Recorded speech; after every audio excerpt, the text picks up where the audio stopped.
Good afternoon. Would members of the Planning and Housing Committee please report to Committee Room 1 for quorum?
Good afternoon. Would members of the Planning and Housing Committee please report to Committee Room 1 for quorum?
Okay, welcome back, everyone. We're going to start our afternoon session, and I'm going to call on Melissa Goldstein. Oh, there you are. Yes, great. You can start. If I could just have a little bit of silence. We are starting with our deputations, and people have been waiting a long time, so we want to make sure that we have some silence so we can hear them. No, there.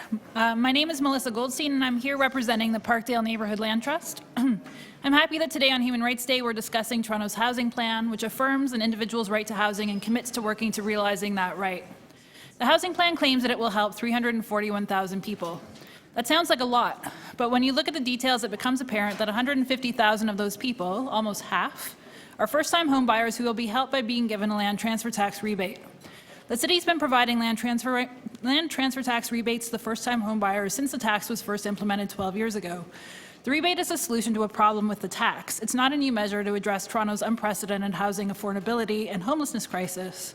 It's a program that represents and maintains the status quo.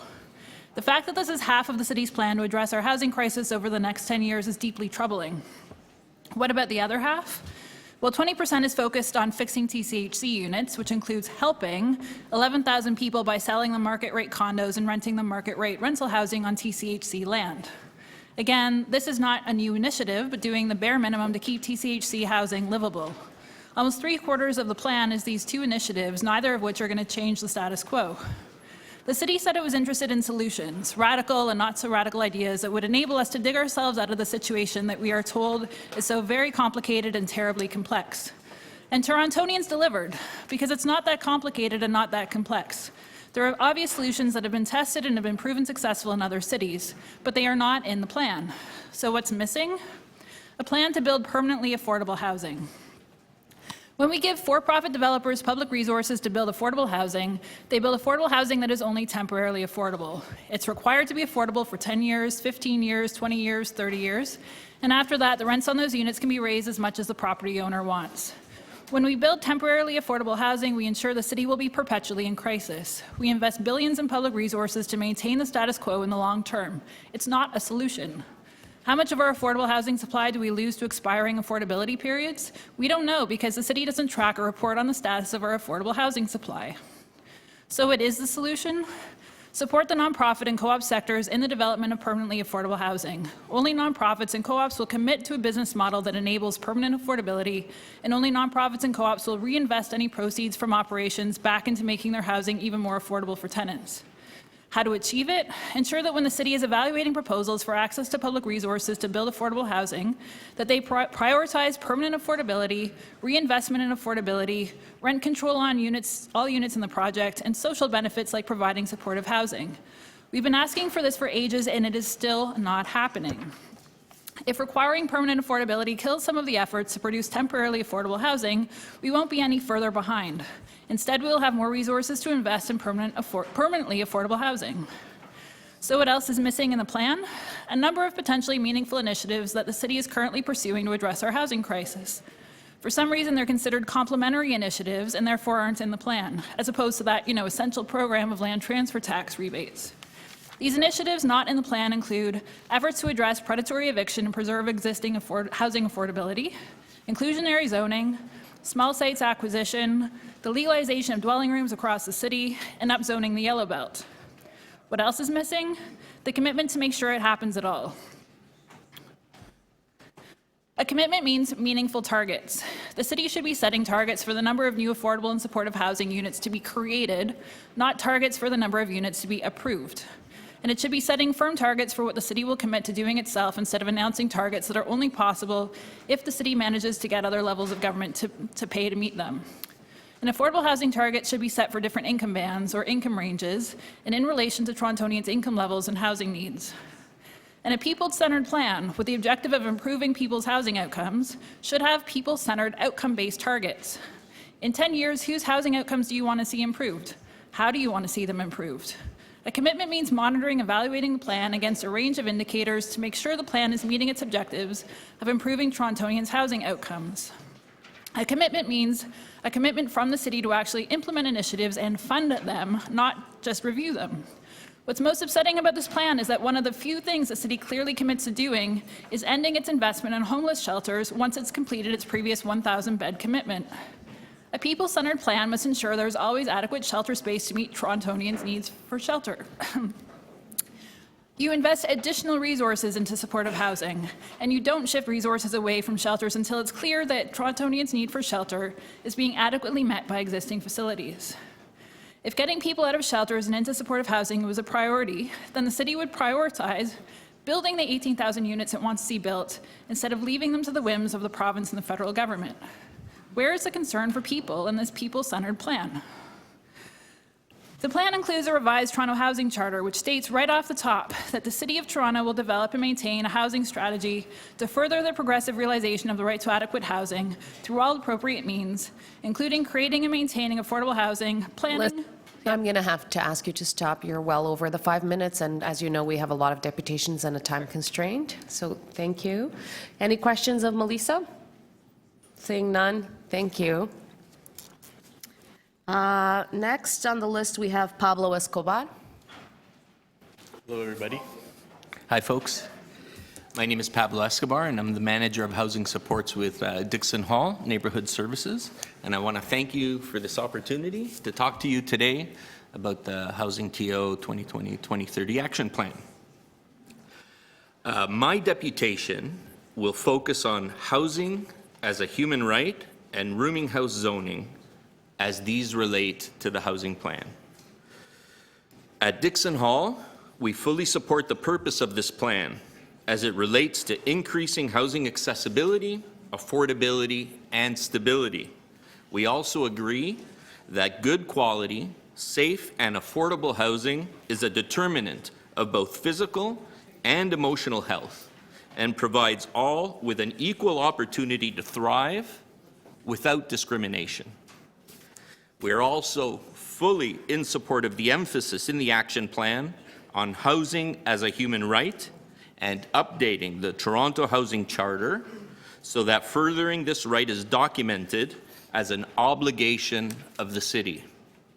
We therefore support the intent of the plan that human rights be used as a lens to review present and future housing policies and programs.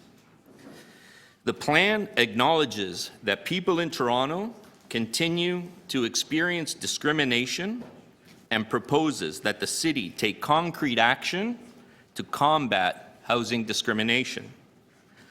The Housing Charter states that the Toronto Housing Charter states that one of the ways that the city's housing strategy will lead to the progressive realization of the human rights to adequate housing is through zoning.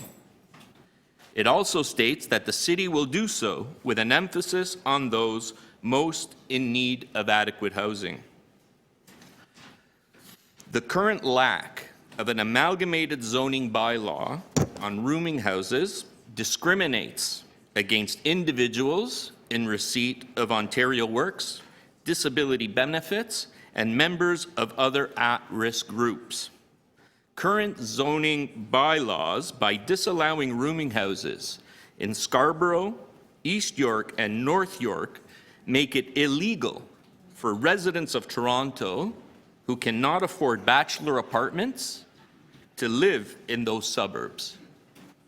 Moreover, the patchwork of zoning bylaws related to rooming houses in the rest of Toronto means that some tenants have different standards and protections than others, depending on where in the amalgamated city they live.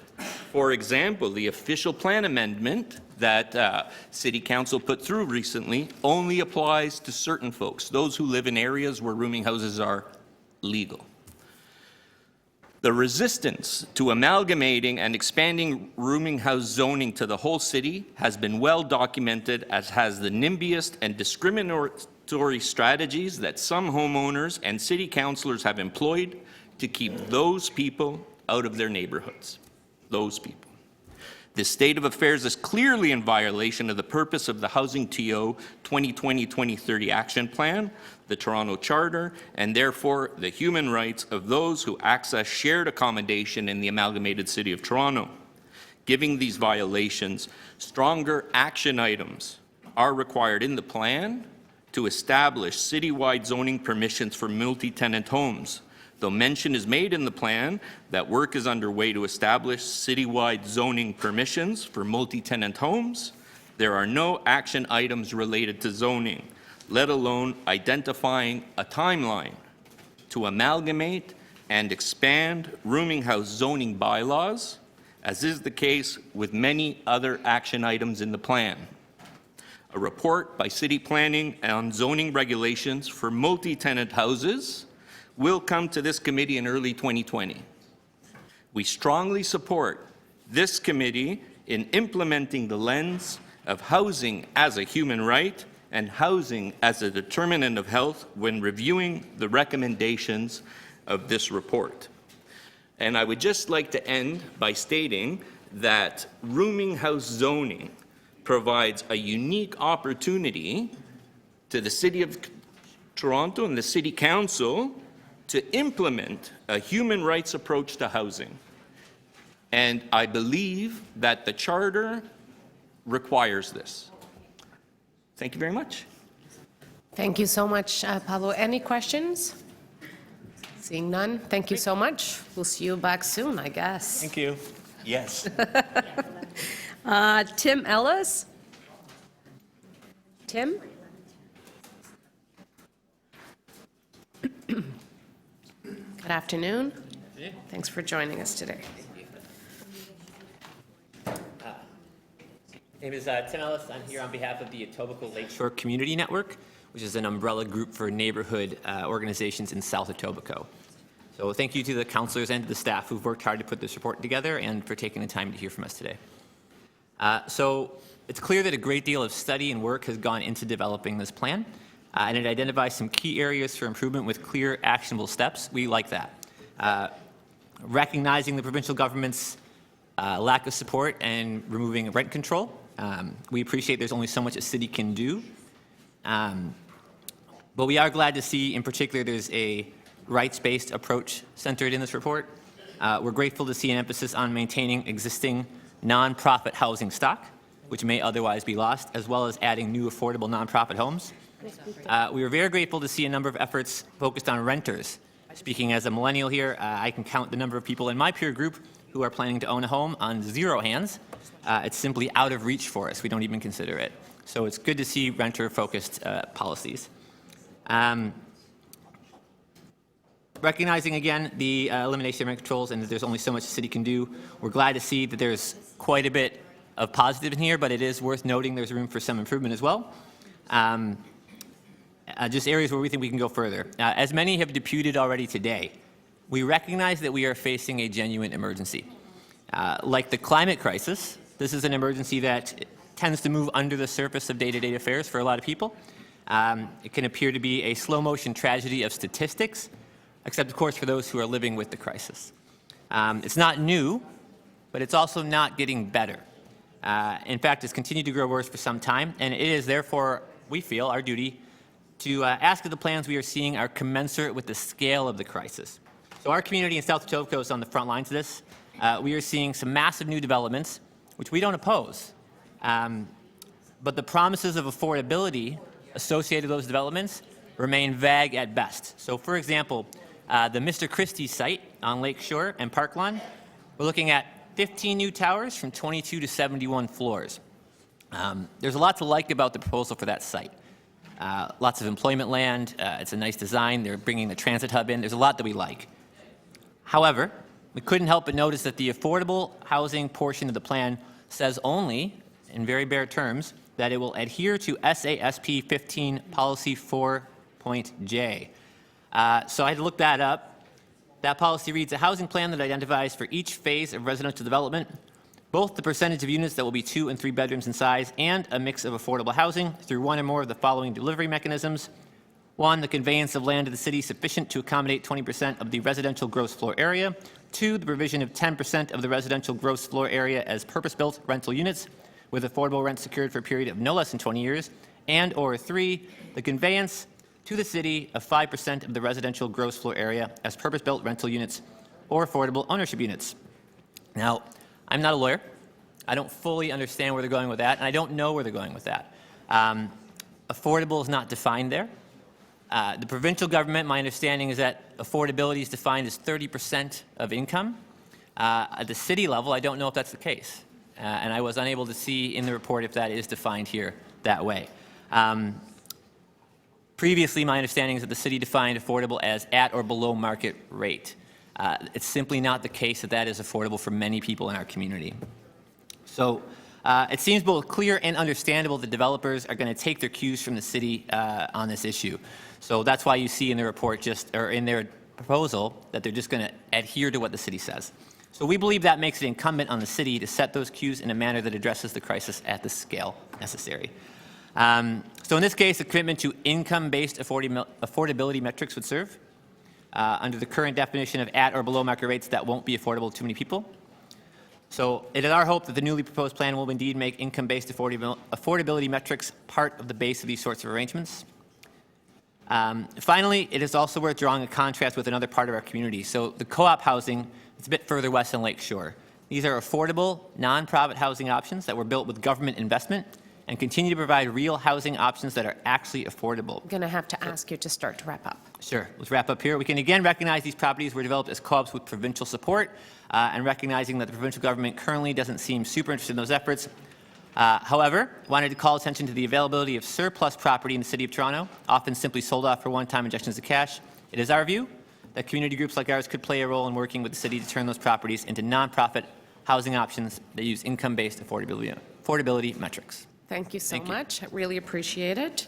Any questions? Seeing none, thanks for joining us today, Thanks for your Tim.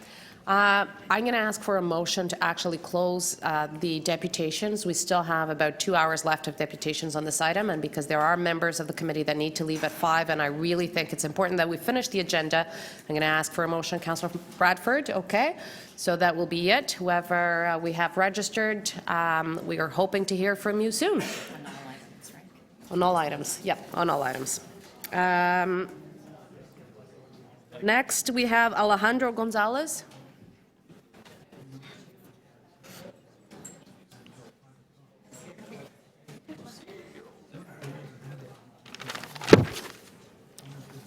So hello, I know I think it's not Alejandro. only, I think it's not you, it says Alejandro. No, I know Okay. Alejandro, I am Alejandra, but Alejandro, because he's a gentleman, he let me go first because I had to go to okay. work. No problem. So, thank you. So, hi, my name is Alejandra, and I represent Acorn, as well as other members that are here. So, I would like to begin my deputation saying what Acorn stands. Acorn stands for Association of Community or Organizations for Reform Now. And when we say now, we mean we need reform now. And I would like to quote Nelson Mandela. He said, "It always seems impossible until it's done."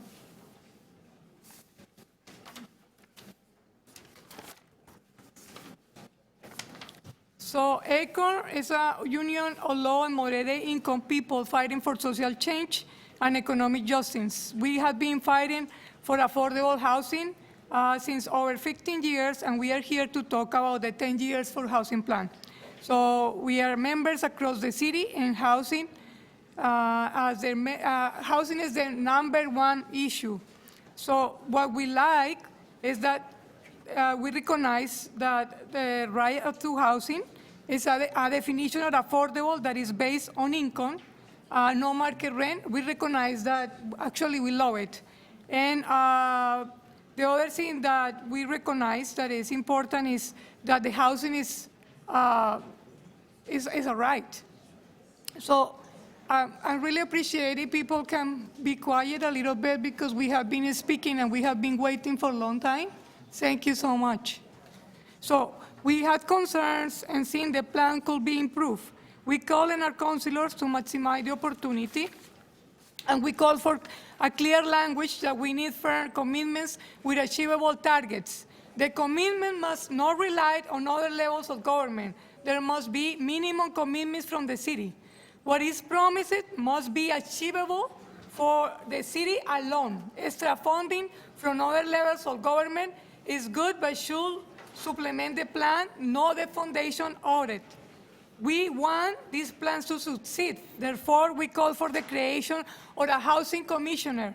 And we don't need to spend too much time doing the job description and that, because we really have been stalling for a long time. So building affordable housing is important. We believe that public money should be spent on this important issue. However, any development receive public money should have requirements. For example, a requirement that the affordable units are affordable forever. A requirement of rent control or any development that gets public funds. We want real rent control. All units should have caps on yearly increases. All units should have vacancy control, so landlords cannot jack around the rent and empty units. We also need tools to make this plan a reality. For the reason we need a strong inclusionary zoning with the affordability. Every condo built without inclusionary zoning is a lost opportunity.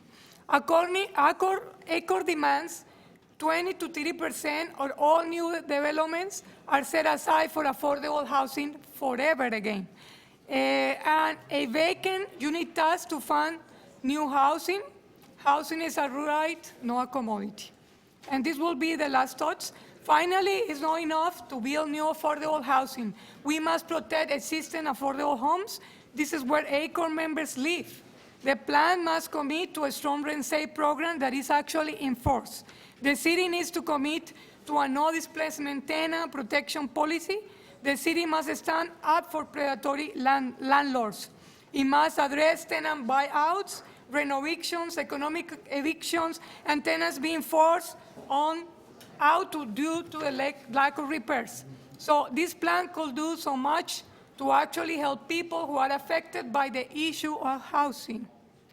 It's a huge task, which really demonstrates why a housing commissioner is necessary.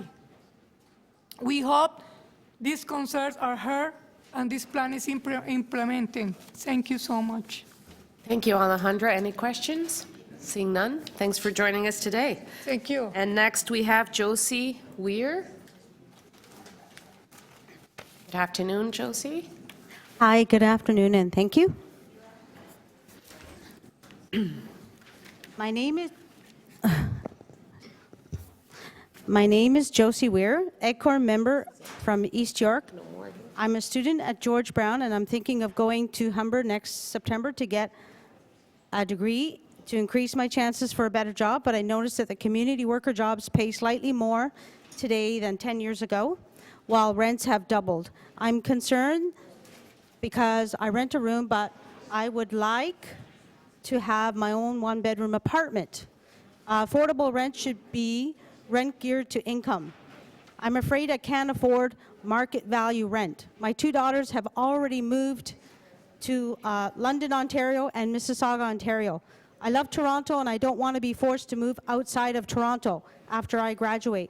Let's make Toronto affordable and keep families together. I also want to talk about item 1111, which was adopted today. Thank you. It's clearly more difficult to build affordable housing than to protect what we already have. We want to demand a no displacement from the City of Toronto to address the need to protect affordable housing. We are seeing many issues across the city: tenant buyouts, rent evictions, demo evictions, discriminatory evictions, where landlords ignore work orders and harass tenants who have stayed in a building for over 10 years to pay lower rent. We are pretty sure that Doug Ford is not going to be a leader on this issue, so it's up to the City of Toronto to deal with this crisis on its own. We need affordable housing registry, landlord-tenant registry to track the problem, and the city should regulate and register publicly all tenant buyouts. Oh, yeah. We need a tenant relocation policy for rent evictions, so landlords have to find temporary housing and to top up the rent if tenants actually need to move out for rent evictions. Usually tenants don't need to move. Landlords just want them out and have no intention of allowing them back in. We need major financial penalties for rent evictions, and the city should deny permits to rent evictors. The city of Burnaby recently passed a lot of this. Their tenant protection policies are hailed as the best in Canada. They did this at the urging of an Acorn and other groups without the province getting involved at all. We urge the city to consider these ideas and make sure that all necessary resources are put to the task to address this very important issue. This all ties together. We need housing to be safe, affordable, accessible, and healthy. We need to stop rent evictions. We need landlords and real estate investors to behave properly. The issue has not gotten better, it's gotten worse. Many people are talking today about building new affordable housing, which is very important. However, it's like a hole in a bucket. The housing is leaking out the bottom while you're filling it up. We need to plug the hole by protecting our affordable housing, not just new housing, but our current housing. Thank you. Thank you, Josie. Any questions? Seeing none, thanks for joining us today. Alejandro Gonzalez.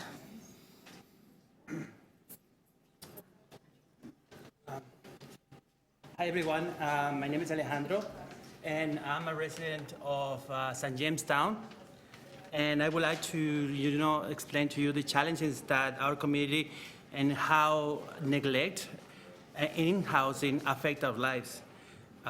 We have seen in a series of incidents in the last 10 years, such as fires in 200 Wellesley, 240 Wellesley, and 650 Parliament. But in addition to displacement because of such fire and emergencies, we also have struggles with mental health and problematic substance use. Neglect in some areas of housing and lack of access to social and affordable housing makes it difficult to address those challenges. We in our community have seen how landlords oftentimes address these problems using drug legislations to justify unfair evictions. And in some cases, rental prices simply goes up for the next tenant that comes after. It's necessary to look at the social determinants of health and how lack of housing and adequate housing impacts our well-being. Having a roof over our head is not enough. We also need to address the state of disrepair, the fire standards, pest control, and the lack of social and affordable housing. I would like to see an increase in funding on mental health services and a more active involvement of community and health services to better address the impact of inadequate housing, such as the involvement of the St. James Town Clinic from the St. Michael's Hospital and the Sherborne Health Center to address and advocate on behalf of St. James Town residents, and through the social justice programs with a focus on protecting vulnerable populations such as the LGBTQ community, seniors, and people with disabilities, and to help them to access and maintain a stable social and affordable housing. I would like also to see if we can follow the recommendation by the medical officer of health from the Toronto's Board of Health on decriminalizing the small amount of psychoactive substances so that landlords can no longer use that as a tool for unfair evictions. Thank you. Thank you. Any questions? No? Thank you so much for your time today. Next, can I call Miguel Avila? Hi, Miguel. Hello, Councillor Perks. Good to see you Miguel, again. you know the deal. You got 5 minutes. Go. I'm going to use my 5 minutes to explain to you my approval of this twin affordable plan for housing. But first, I want to bring to you this motion that was made at the last meeting of the Aboriginal Affairs Committee. I'm happy that item 1 and 2 are being considered in this plan. In attachment number 3, it says that it's requesting the federal government to work with indigenous community partners to develop and implement a national indigenous housing strategy and increase investments in indigenous land housing solutions. Bullet number 7 says the federal government to provide a set aside through the Canada Housing Benefit to improve rental affordability for indigenous households. at the previous meeting of the Aboriginal Affairs, there was a letter that was shared with all the members of the committee, and I'm glad to see Luke Robertson in attendance at this committee because this letter is addressed to the mayor. The letter is asking to set aside out of the 40,000 units, how many of them are going to be dedicated for people of Aboriginal descent.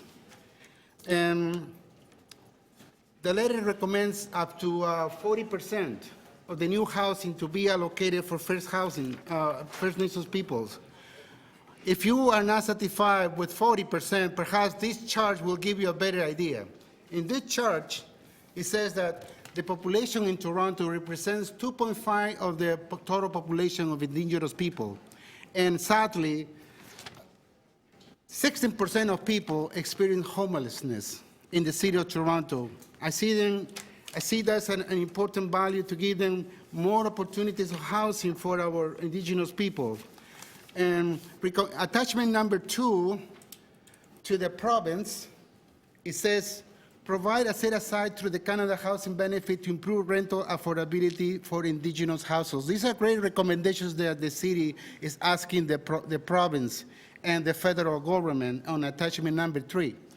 On the city action itself, the community action that we're discussing today, it says that on page 18 of 71, on bullet point number 5, it says, bullet point B, developing a dedicated allocation of the 40,000 new affordable rental and supported homes approvals for the next 10 years to First Nations, Inuit and Métis peoples through collaboration with housing providers and on-sites suitable for developing culturally appropriate, affordable rental and supporting housing. So these are great things that can be added to this report to set aside a number of units for First Nations housing.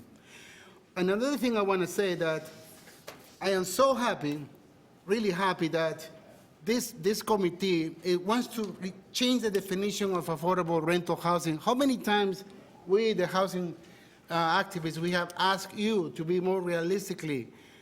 If you have good intentions, but perhaps the definition needs to be shaped to our reality of many of us who rely on Ontario Works and Ontario Disability to make a living in this city.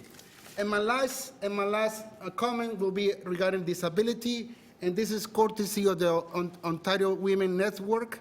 It says that housing is a human right, and the need for accessible, affordable housing is in crisis. 22% of Canadians have a disability. It is urgent that we change the national and Ontario building codes and make universal design mandatory in all new units, residential buildings. Universal design will accommodate anyone of any age or ability. The cost is less than 1% more when planned from the design stage. Accessible housing keeps people out of long-term care, saving millions of health care dollars. There is no Ontario law requiring that housing be accessible. The AODA does not mention housing. The Ontario Building Code only requires that 15% of new apartments be visitable, not accessible, enough to live there. So if we are going to be making changes to improve housing affordability, we need to ensure that people with disability have the units modified as we plan ahead with this ambitious plan that the city is probably putting forward. And we hope that when City Council... Miguel, I'm going to have to ask you to stop there. Okay, thank you very much for your time today. Are there any questions of the deputy? No? Thank you, Miguel. Okay. Helen Chillis. Helen, are you here? Yes. Hi, Helen. Thought I saw you. Oh, I didn't realize you were chairing. I was looking at... I'm just filling in. I was I'm the looking at some substitute teacher. pictures of repairs needed in our building. Okay. Go ahead. Okay, so good afternoon. And I'll make this as short as possible. I'm sure a lot of people would like to go home today. It's a great start, the plan put forward. It looks fabulous. I think that there are some considerations that need to be taken into place. discussing increasing the housing stock, but we also need to also focus on maintaining the current housing stock, the quality, the property standards, the health and safety, and that needs to be an integral part of the plan that we are moving forward, because otherwise, buildings that are built today will have a lot of problems in the next 10, 20, 30 years, and we're going to be going around in circles. We also need to be very mindful of what it means for affordability. I live in a multi-residential high-rise. It's considered an older multi-residential high-rise, and we still continue to this day to pay commercial property taxes. I keep bringing this issue up with city council members. It's been ongoing for many, many, many years, and if we speak of affordability, an extra $100 to $200 into the pockets of families per month will make a world of difference. And I do understand that we do need money, and where can we find the shortfall? But there are ways that we can start charging even more, such as Airbnb. I don't think that the licensing fees are anything near the magnitude of what they can be in the profit ratios. So we need to, again, consider not just building, but maintaining our current stock levels in our housing, because otherwise, we are not only in a crisis situation, we are, and have been for a very, very long time, we are in an emergency situation. And I don't think it's appropriate that we should be discussing that here today, whether we should move forward on the emergency. We are in the middle of winter, and there are people living on the streets who have nowhere to go, while even most of us, even here complaining about the cost of housing, do have somewhere to go. And I don't think it's appropriate. I think we should actually, rather than focusing on whether it's an emergency or a crisis, I think we need to house people now before we hear more tragic stories of people dying on our streets. Thank you for listening. Thank you. Any questions? Seeing none, thanks for joining us today. B. Lee So. B. Lee So. Oh, there you go. Sorry, didn't see you there.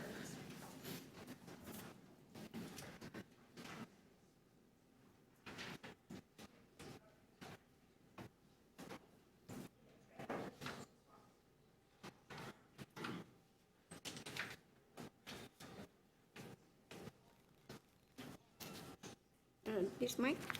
Yep. Just make sure the light is on, Pili, in the mic, on the mic. Yeah, the. It is, one it is, it is. I can hear you. Oh, I'm sure, I hope. Can you guys hear me? Yep. All right. Good afternoon, everyone. My name is Billy So from Scarborough North. One windy, cold Thanksgiving, standing at Flint Station, kiss and ride after my friends dropping off. I was lost. Not because I had no sense of direction, but I had no place to go. I was homeless with a full-time job because of high market rent. As a woman, I know I'm vulnerable on the street. And because I don't know there's resources out there. So using my head knowledge, I try to stay out on the street and stay at 24 hours coffee shop and hospital emergency room, couch serving. Every day, I move from one place to another. And after many years of homeless, someone helped me to apply OW, Ontario Works. And because I'm on the street all this time, and I had hard time to rent a place. And even there's one time, I was almost able to get the place, but the person say, oh, why you always on the coffee shop? So the person think I'm cuckoo and afraid that I might hurt her young children. So I couldn't get that place. Ontario Work Shelter, money is not enough to rent a decent place to live, even a room. I have to cover my basic OW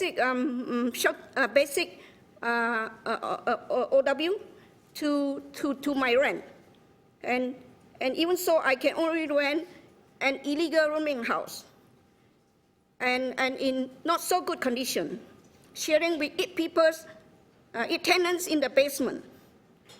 Illegal rooming house, because of illegal rooming house, I get landlord exploitation. I will give you some of the example. When inspector come to inspect the room or the house, the landlady or landlord will make my room into a storage room, and then ask me to leave the house. And then when the landlord went to China for a holiday, and he want me to pay my rent 2 weeks ahead of the month, and it's not fair. And then landlord don't do his duty to clear the snow and the ice in the winter time, and I have failed many times because of that. And last year, when the ice storm, the entrance to the basement is like a skating ring. I can't even get into the house for 2 days because it's not sheltered and slippery. I can't even get on the slope. And so I try to, I'm on the social housing, but social housing has a long waiting list. It's very disadvantageous for single individual because the priority is given to homeless, single parent with children, senior, and the last is coming to the individual single. For 5 years, I tried to get out of the present place that is damp, cold, mold, and mosquito in the winter. Can you believe it? Yes, there's mosquito in the winter. But I couldn't get out of that place, my present place, because of this high market rent. Those who solve the problem, so I tried to look other way to get me out of the place. So I tried the housing allowance. And I go to the housing worker, all of them, even including Dixon Hall, tell me there is no way for you to get housing allowance unless you go back to street for 6 months. I'm asking and I'm wondering the system or how this system is not working. This system depends on keeping people in homeless, and it violates the housing human right.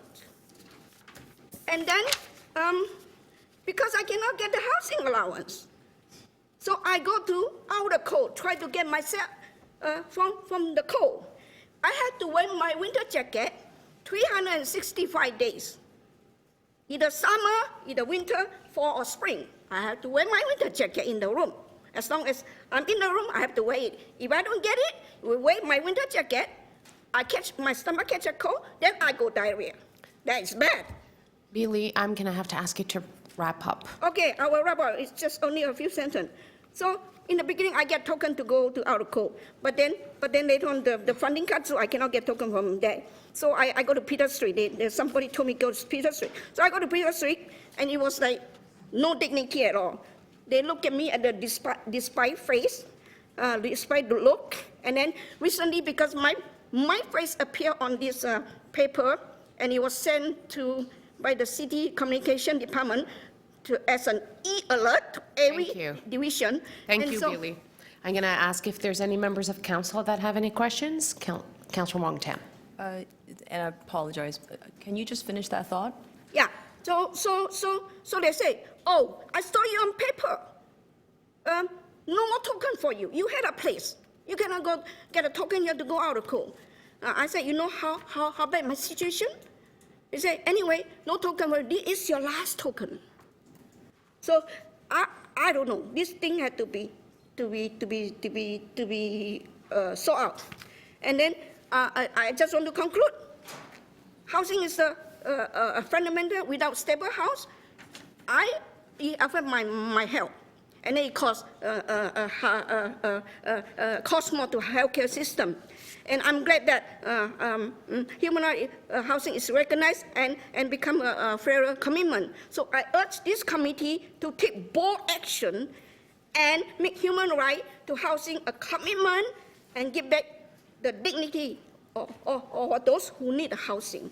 And also for each one of you, I urge you to exercise all your power to make the human right to housing to come into reality. And this is my my greatest hope.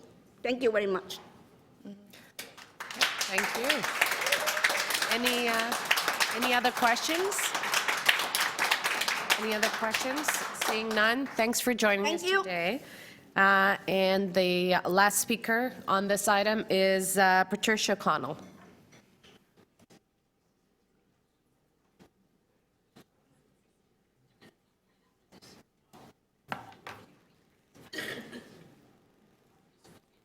Mic's not on yet.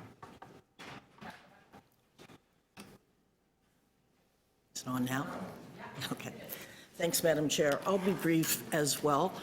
I'm here today as a very concerned citizen, a citizen concerned about the state of homelessness in this city.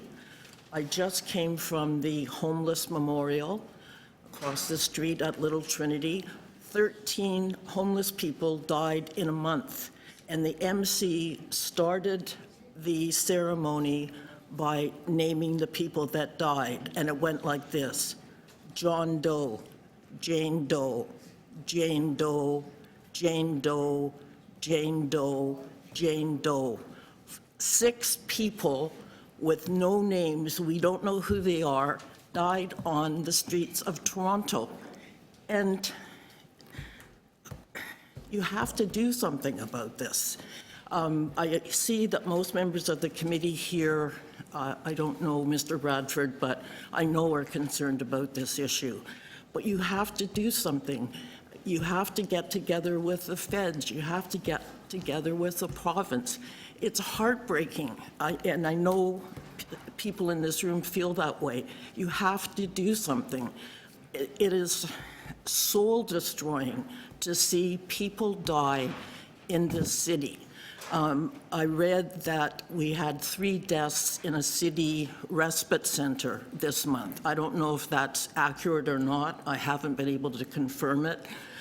But one of the recommendations I hope somebody will pass here is that the shelter support and housing people report deaths in the shelters and the drop-in centers and the respite centers.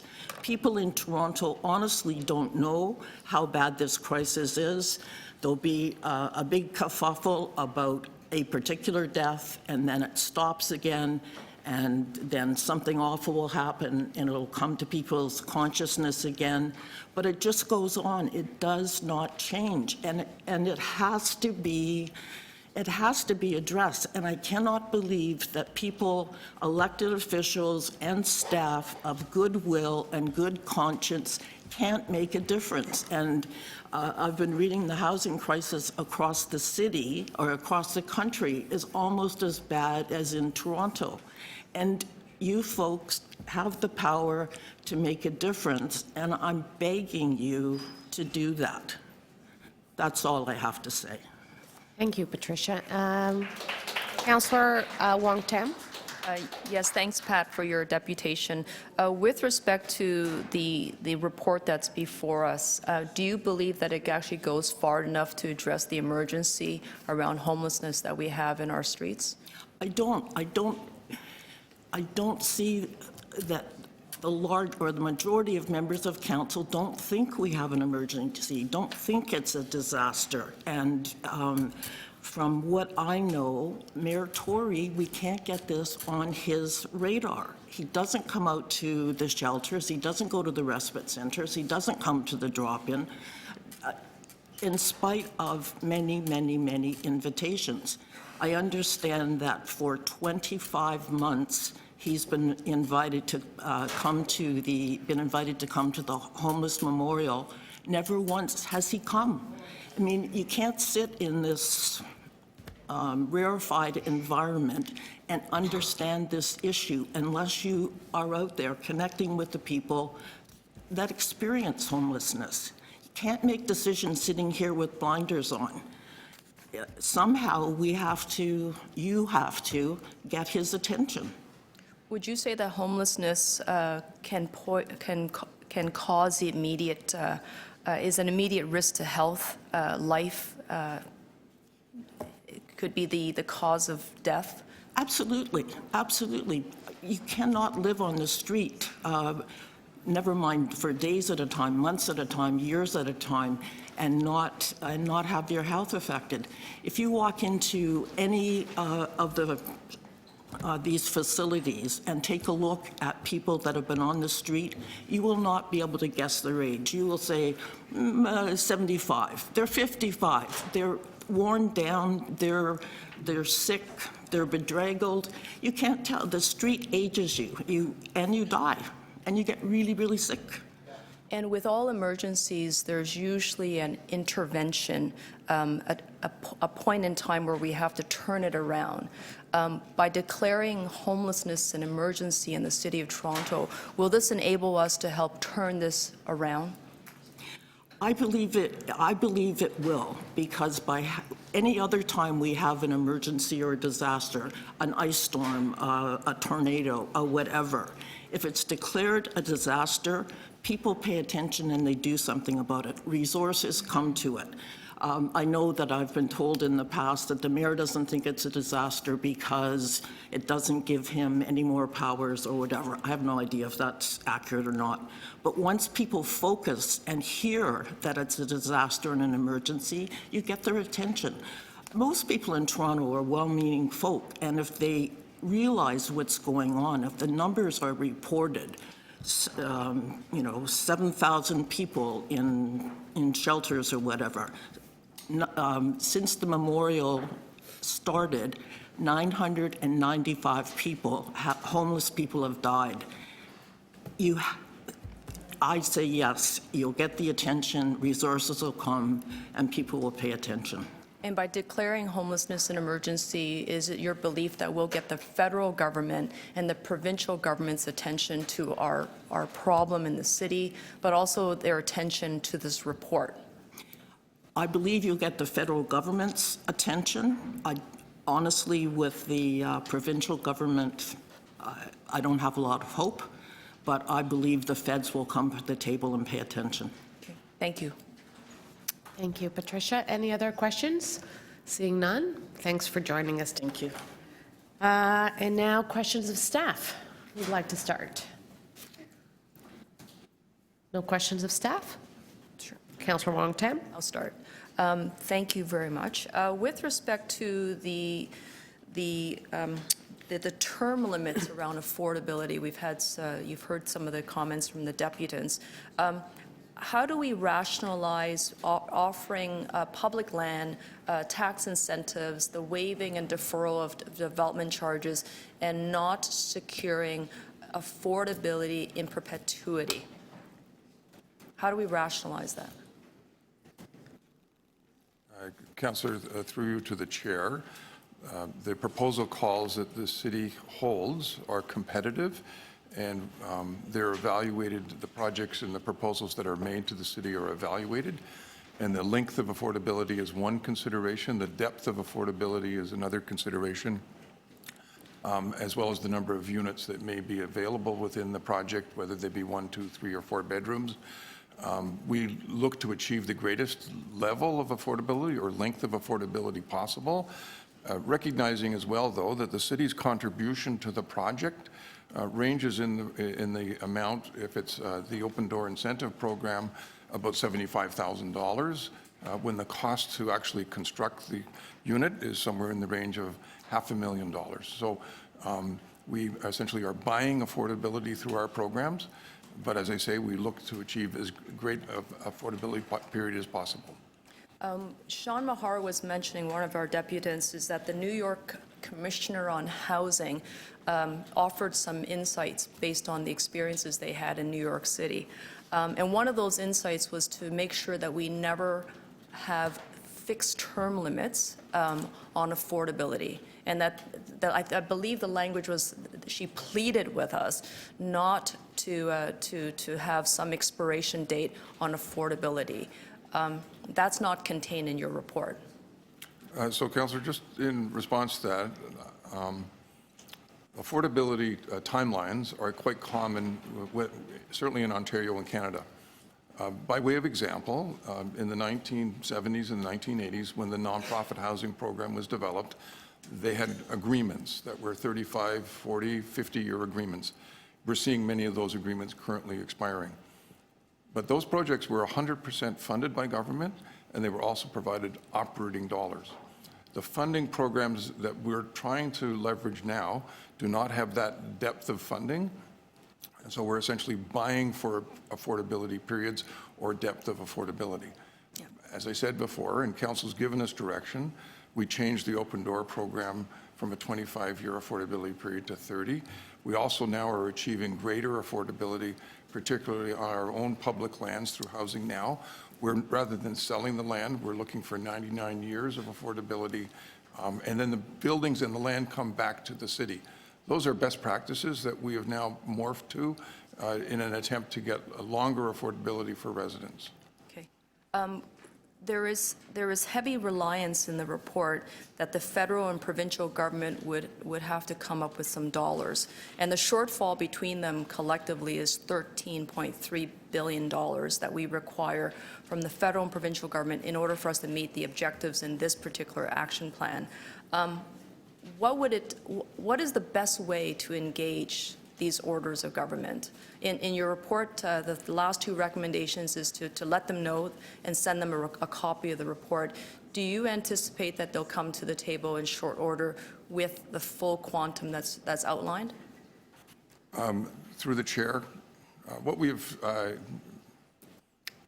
what our experience has been is that there's a requirement for an engagement both at the city staff level as well as community players and also leadership from council in order to achieve some of these investments that we're seeking. By way of example, it took us close to 10 years to achieve the cost sharing on the repairing of Toronto community housing. That was achieved through a lot of community action, a campaign that the city participated and led, as well as the support of the mayor. So it's kind of a multi-pronged approach to intergovernmental relations, but it doesn't happen overnight.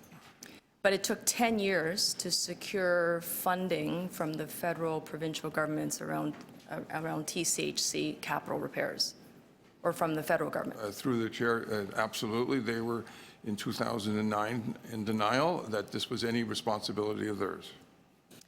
Do you anticipate that it might take 10 years to lobby the federal and provincial government to get the $13.3 billion needed to action out this plan? Through the chair, the plan itself commits the city to funding through incentives and land to 20,000 of the 40,000 housing units. As well, it includes having and leveraging the national housing strategy, very different from where we were in 2009. And I think that there's opportunities with the new minority government in Ottawa for council to press them to increase their investments through the national housing strategy to support this. So I wouldn't sit here today and say to you, it will take us 10 years, but it's not going to happen in the first year. Not in the first year? No. In the second year? Well, I think the first year, just in fairness, the first year is really about mobilizing around the plan and putting the pieces in place. Part of the challenge in the housing area is relying on programs that build affordable or supportive housing, because that pipeline has not existed for many years, and we try to build it up. But the current crisis we currently sit in is not going to be something we will build ourselves out of. And that's why the plan heavily relies on income supports for individuals, including changing the OW and ODSP rates that it calls the provincial government to do that. It also calls for 40,000 housing allowances and housing benefits for persons that could be activated now, and as well 10,000 supports for people that are in desperate need of supportive housing. So, you know, we can, and the plan speaks to the longer term, but we definitely do need shorter term actions to address the crisis as we experience it today. Great, thank you. Thank you. Any other questions? Councillor Bradford. Thanks very much, and through the chair, Congratulations and thank you for this. I think we heard from all the deputations today that this is a fantastic body of work. We're going to get into some discussions and motions, but I think the action items in front of us are very thoughtful and very helpful, and everyone's very grateful. I wanted to key up on the staff report, recommendation number 5 on page 3 there, which reads to have the city manager report to council on the options to establish a housing commissioner. Now, when I read this in our human rights-based approach that we're taking, that seemed pretty foundational to actually delivering that approach through our housing policy. Is that the intention of the report, to have that position in place going forward to actually deliver on a human rights housing approach? Through the chair, thank you for the question. The options to establish the Human Rights Commissioner is more specific to where that position or that responsibility should lie within the city. So I think there's a general agreement that this function is important relative to monitoring and facilitating the implementation of the human rights approach, but specifically where within the structure of the city that office or that person should reside, or who that person should be, is what the city manager will report back on. So, and we heard that through some deputations today as well, and an acknowledgement that it's a new initiative, a pioneering effort in this country anyways, and that we would need to be thinking through that. But to clarify, it is the intention of this report that is something that we should be moving forward with in order to implement the direction of the report. In response, through the chair, yes, that's true. Okay. Could you just give me some of the considerations about the city manager will need to make in order to establish that, and how that position would actually be different than existing accountability officers? Through the chair, I'm going to request that city legal speak specifically to the functions as they've been described in the report. Maybe I can just jump in if you don't mind just for a minute. One of the things the city manager is going to look at, we already have 4 accountability officers. Is this a role that could possibly fit into one of their roles? Is it a separate office that would report direct to council? Those sort of options. So there's a number of ways we can build this in, and the city manager and the senior leadership team here at the city wants a chance to look at all those options and provide our best advice to council on how best to incorporate that role and those functions within the public sector. So the intent is the role is going to be there. You just need to figure out the best way to deliver it. And then could I just clarify that in the 2020 request, the Housing Secretariat will include funding for this position of this sorts? The discussions with our financial planning folks have suggested it would be funded for a 2021 period. Okay. So council would make the decision in the fall, and then it would need to be funded in 2021. Okay. I want to talk about how this plan in particular interfaces with the work that we're doing on the shelter system, the investments that we've made there. Housing is a continuum. Can you explain sort of the thinking on the most vulnerable, the respite, the shelter end of that, and how it interfaces with our new action plan? Through the chair, the plan is holistic in that it looks at the full continuum of housing. Particularly what we found was that people were stuck in different spots, right? And so if there were opportunities for people to move, in particular, whether it be someone who's in a shelter much longer than they should be, and is ready or to move into housing, but no housing is available. And similarly, for someone who's in rental housing, if they move into a home ownership situation as a first-time buyer, they've freed up all that rental housing that otherwise wouldn't be available. With respect to the specifics of the homeless system and service management, I'm going to ask Mary Ann, because her group specifically worked on those sections of the report. To the chair, in response to the question, I think there's lots of ways that the work Shelter Support and Housing does intersects with this housing report. We have a report that was adopted for council this morning on the housing renewal, protecting valuable, affordable housing units now, and that directly contributes right away to the housing TO plan. Also, when council asked us to develop 1,000 new shelter beds, we've been using that opportunity through constructing new infrastructure to also make sure that we're considering how the transition to take that building from shelter into supportive housing in the future would be possible at minimal cost. And so we're trying to think about ways that we can leverage every opportunity towards a goal of people having and securing and maintaining safe, affordable housing in the city. Okay. One last question very quickly, sorry. What is the timeline that we're expecting to make that change on the definition of income-based definition of affordability? This year, Councillor. I say this year, 2020. Okay. Thanks very much. This year's almost over. Thank you.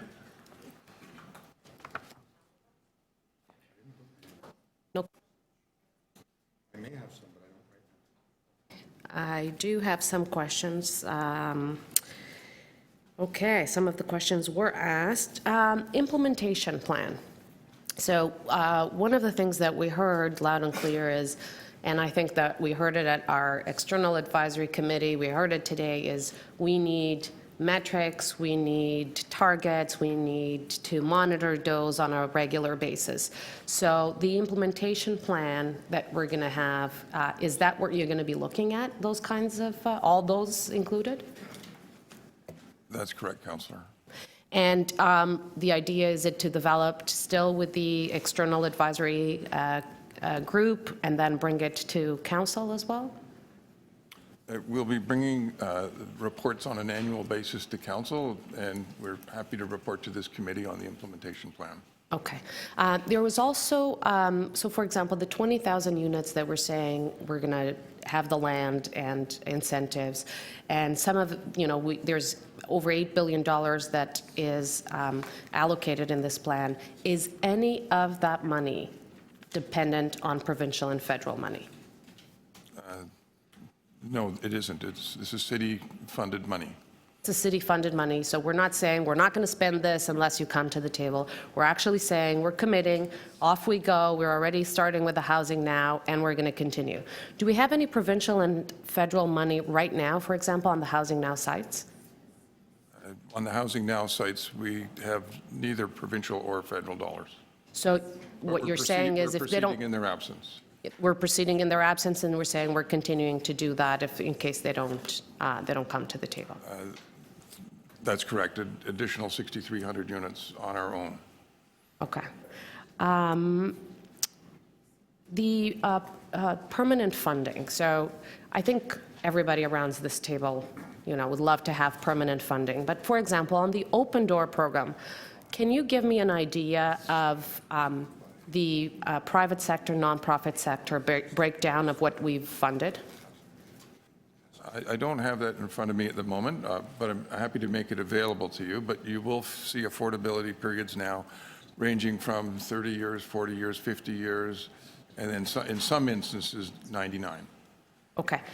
But what's the breakdown between the nonprofit and private that we have?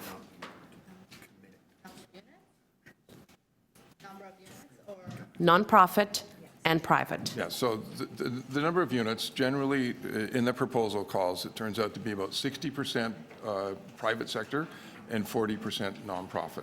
And even the nonprofit, to make their math work, have given us a range of affordability. Is that correct? That's correct, Councillor. I think in the last call, there's probably about 45 units that were 99 years. The rest of them were less than 99 years. Would you agree that, the city should be aiming for those 99 years and in perpetuity, correct? That is ultimately the ultimate goal, correct? Yes, that would be the objective, but recognizing there's economics in a business case that would have to support that, including the appropriate grant streams. Okay. Okay, and just very quickly, because there was a comment about reporting deaths in our shelters. I just want to confirm if that is happening, just if there's a motion that needs to be moved or not. Is that something that happens tonight? Do we track those things, we report that? Yes, we do. We have always tracked deaths in shelter, and then starting a number of years ago through a public health initiative, we report our numbers to public health, and they add those to ones from hospital and also street deaths, so that we get a more comprehensive report on the numbers of people experiencing homelessness that die, and those are reported on a quarterly basis on our city website. Okay. Okay, thank you. Yeah, I'd like to begin with a question of the clerk.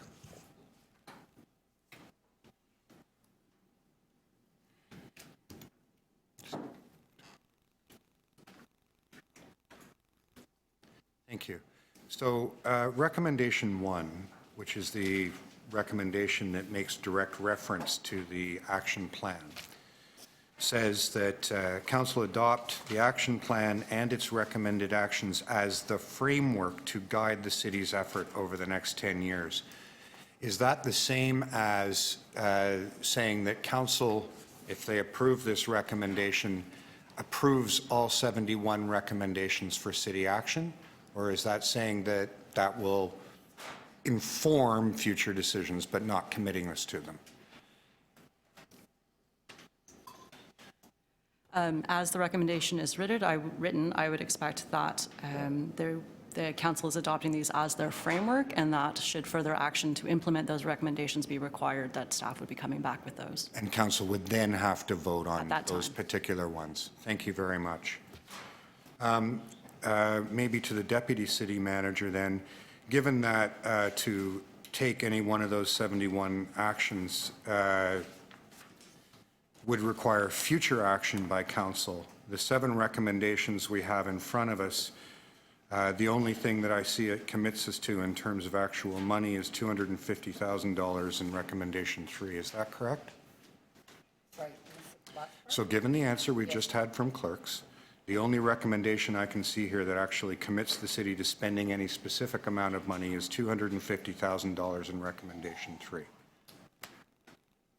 So, through the chair, there are 13 specific areas that council is asking us to move forward on.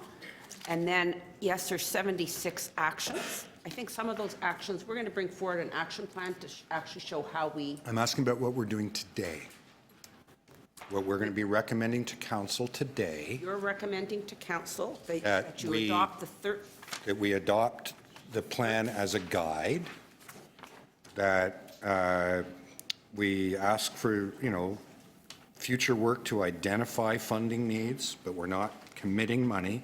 Then on 3, we're committing $250,000, that we're approving something in principle, but again, it would need to come back to council, et cetera, et cetera, et cetera. So the amount of money specifically asked for here today, recommended to council, is $250,000. That's correct, right? That's correct, but council, in adopting that framework and in adopting the action plan, is providing 13 key strategic directions. So there's 76 actions that fall under 13 strategic directions. I believe that council is giving us those strategic directions. We're going to fine-tune the actions, but we cannot achieve those. Basically, the financial impacts and what the investments we need are key to delivering on those strategic actions. Thank you. Directions. I'm not sure who to ask this. The recommendation around the housing commissioner says to bring us options. It doesn't say go and create that office the way we did when we, say, created the ombudsman's office or the integrity commissioner's office or the lobbyist registrar. Council said go create those offices. Staff figured out how to do it and brought it back, but it was create the office, then figure out how to do it. This is figure out how to do it, and we'll decide later whether to create it. That's how I read this. So, through the chair, one of the discussions we've been having with as the senior leadership team is, do we actually need a totally separate office? Or is there an opportunity to augment one of the current accountability offices to take on this role and function? Right. So that's why it isn't that specific, and we're saying coming forward. I understand. I'm trying to understand whether when I vote for this is a direction to create the office, or am I going to have to make that decision somewhere in the future?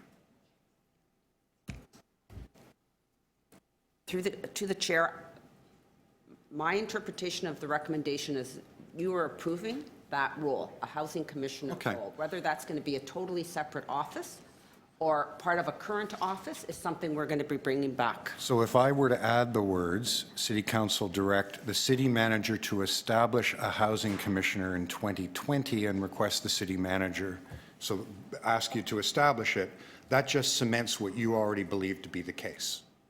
Am I correct?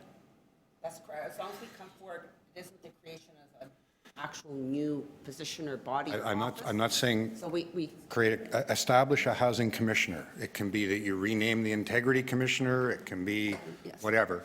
If I add those words, then you think that still has the same effect? I think that has. I think that makes it clear that we're approving the function, and we'll come back. Question is, Councillor, do you think it has the same effect? That's the question.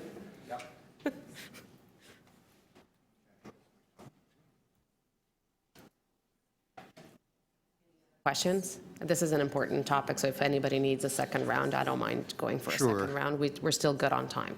I have a couple more It's a questions. big plan. Yeah. So one of the things, I don't know who would answer this, one of the things we heard from a number of the deputants today is what I think of as the clean hands approach, right? Which is that we take action, we have clean hands, and we can go to other governments saying, we've made commitments, you've made commitments.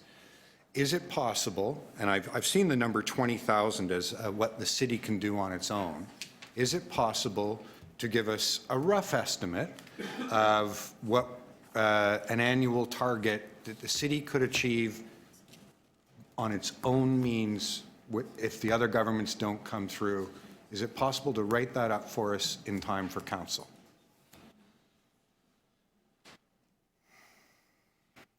Councillor, it would be, of that 20,000, it would be 2,000 a year. There you go. So if I ask you to write that up, you can have that in front of council by the 17th. If you can say it verbally, you can write it up, right? No, I mean, if you want to give me the extra work, I'm happy to take it on. Mr. Gadden, I'm getting every ounce of value out of you before you go to that great retirement in the sky.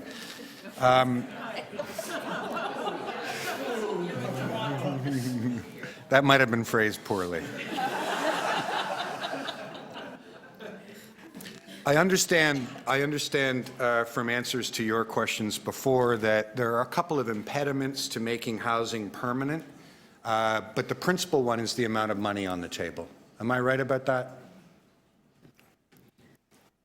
That's primarily it, yes. Yeah?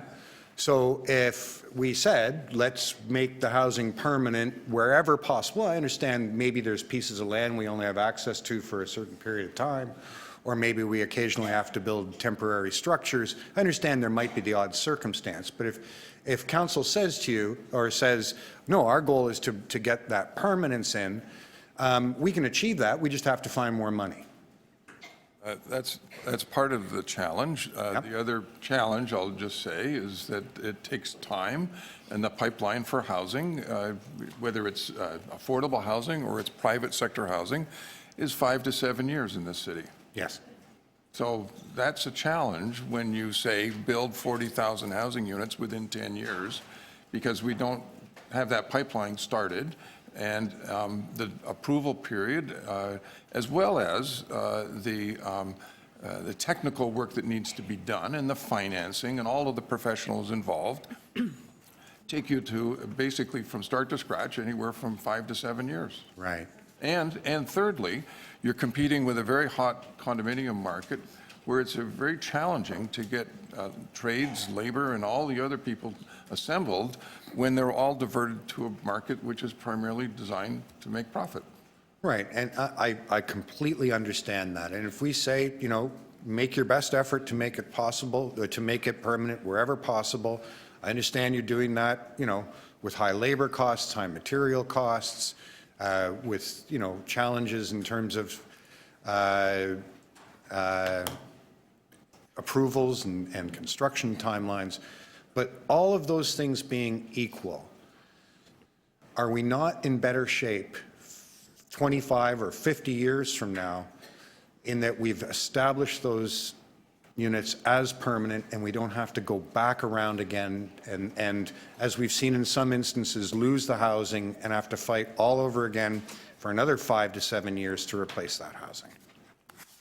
Through the chair, you won't get any disagreement with me that There you go. that we can make it affordable and permanent. That would be the ideal situation. Thank you so much.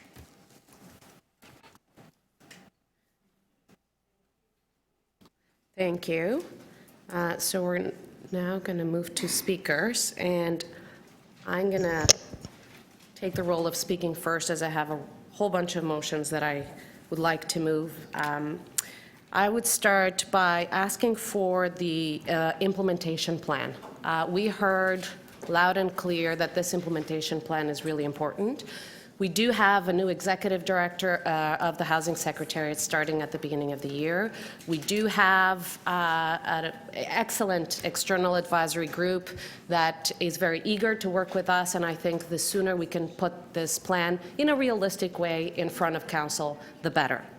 I also at that time would like to ensure that the team has the necessary resources, and we might need to identify, as we're going through the implementation plan and putting together the implementation plan, there might be a realization that we need further resources. So, for example, we talk about the sector land bank. You know, I want to make sure that the team has the resources to put the sector land bank together. So it is extremely important that at the time of the implementation plan that it comes together, that we also have an analysis done on any resources.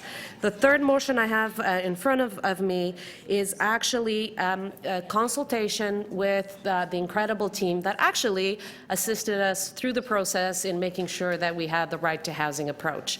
And I think as we develop this role, this office, this, you know, whatever ends up being, that it is in line with the best practices from things around the world, and that we have the team engaged, and that we have a good approach to this. We want this to succeed, and for that we have to make sure that we do it right. Motion B. Motion B, I would say that is a motion in the works. This is a motion that has collaboration of a lot of people, collaboration that members of this community, Councillor Wong Tam, Councillor Perks, I think everybody has worked on this motion, Toronto Homeless Alliance, you know, I think that there is some urgency that needs to happen and needs to be called on, particularly the homelessness situation that we have right now. I think that a call for an intergovernmental table with members of the sector to meet quickly, to have a strategic approach to deal with these issues is extremely important. And I think that a lot of us are still going to be working on this issue until Council, to make sure that we have all the tools that we need. But it is a way to move forward, to identify what in a very rapid response to deal with the crisis needs to be, with all three levels of government involved. And then finally, I do have recommendations that was actually part of the Aboriginals Affairs Advisory Committee, and I would like to see these three recommendations on their behalf being put forward. I would like to thank staff, and I have to thank the Housing Secretariat, Sean, our Deputy City Manager, did an incredible amount of work to make sure that we had this report in front of us today. Not a month from now, not 6 months from now, but that we had a report in front of us today, before the last 10-year housing plan is approved. We have a lot of work ahead of us, absolutely we do, but there was an incredible amount of work by staff, by our Deputy City Manager, and a report that was circulated through, like my colleague said, over 20 departments in the city. And that is something that we need to make sure that we do here in the city, is to break the silos inside City Hall and to make sure that we have a housing lens because now that we have housing as a human right, we need to make sure that as we creating policy, that we have this housing lens coming from all kinds of the departments inside the city. There's going to be some motions from Councillor Perks that I'm going to be supporting. The issue with the permanent housing, of course, we would all like to have permanent housing, but as you heard from our Executive Director of Housing Secretary, there are some challenges with that. And, you know, a perfect example, for example, is, you know, you have Bloor and Dufferin, where with almost the amount same of money, we got 56 units in perpetuity, and on the Mirvish Village, we got, I think it was 80 or 82 for 25 years, if I'm not mistaken. Is it 25? 40? 86 units for 25 years. Yeah, so 86 units for 25 years. For the same money, you got 56 in perpetuity. So those are the choices that we'll have to make, but those have to be made. And in some cases, you have the opportunity to make that choice. In some cases, you don't. And we need to make sure that we have all the affordable housing units that we can. I also want to say that there are very important pieces of work for this plan that are not here, that are going to be coming over the next few months. Multi-tenant house, rooming house, people talked about here. We heard you loud and clear. Many of us agree with you. We can't wait until very shortly that is in front of us. The work on inclusionary zoning, the work on the yellow belt, all that work is really, really important work as well, but I think we have important steps to take forward. There's important work as well on the homeless front that we need to move forward very rapidly within the next few weeks and few months, and that work needs to continue, needs to start today, and hopefully we'll get strong support for the report and to move these recommendations and to move this framework and to move a right-based approach to housing in this city and to move us forward with this plan. Next speaker. Councillor Perks. Yeah. So I have three motions. I'm moving first that City adopt the principle that the affordability period for any affordable rental housing built on city land or receiving city funding, subsidy, or incentives shall be permanent wherever possible. Second, I'm making an amendment to the fifth recommendation. Essentially, the change here is that rather than ask city staff to bring us options, this says council is deciding, yes, we are having the Affordable Housing Commissioner now bring us options on how to do it. And third, that the Planning and Housing Committee direct the Executive Director to exhaust Mr. Gadden one more time by reporting directly to City Council on December 17th with an annual housing target that can be achieved regardless of the participation of other governments. In this room are so many people who have lived with homelessness, worked to support people who are living with homelessness, or built housing, or fought for housing, or studied housing and written about housing. And over the years, you've come together as a mighty force in the City of Toronto politics. And I want to congratulate you on what you've accomplished in getting this plan in front of us here today. I was on council when the first plan was brought forward. It looked pretty good at the time, but we've learned some hard lessons since then.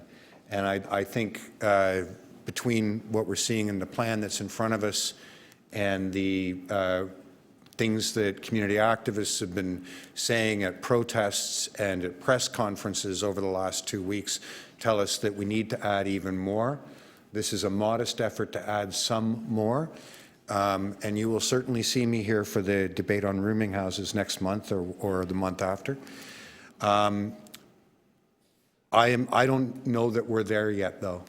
I've really struggled since this report came out. I don't see here the kind of housing plan that you would see in a Copenhagen or a Stockholm or a Vienna or a Berlin or a Glasgow. I don't see it. Maybe maybe we get over this hurdle and we continue to put that mighty force of activists that I see in this room to work. And maybe by the time we get to the end of this 10-year plan, we will have the kind of socially owned, stable, reliable, quality housing system that so many other cities in the developed and developing world have. That's my hope. I'm taking a leap of faith here today. And, you know, congratulations to all of you, but the work doesn't end today, I guess is what I wanted to say.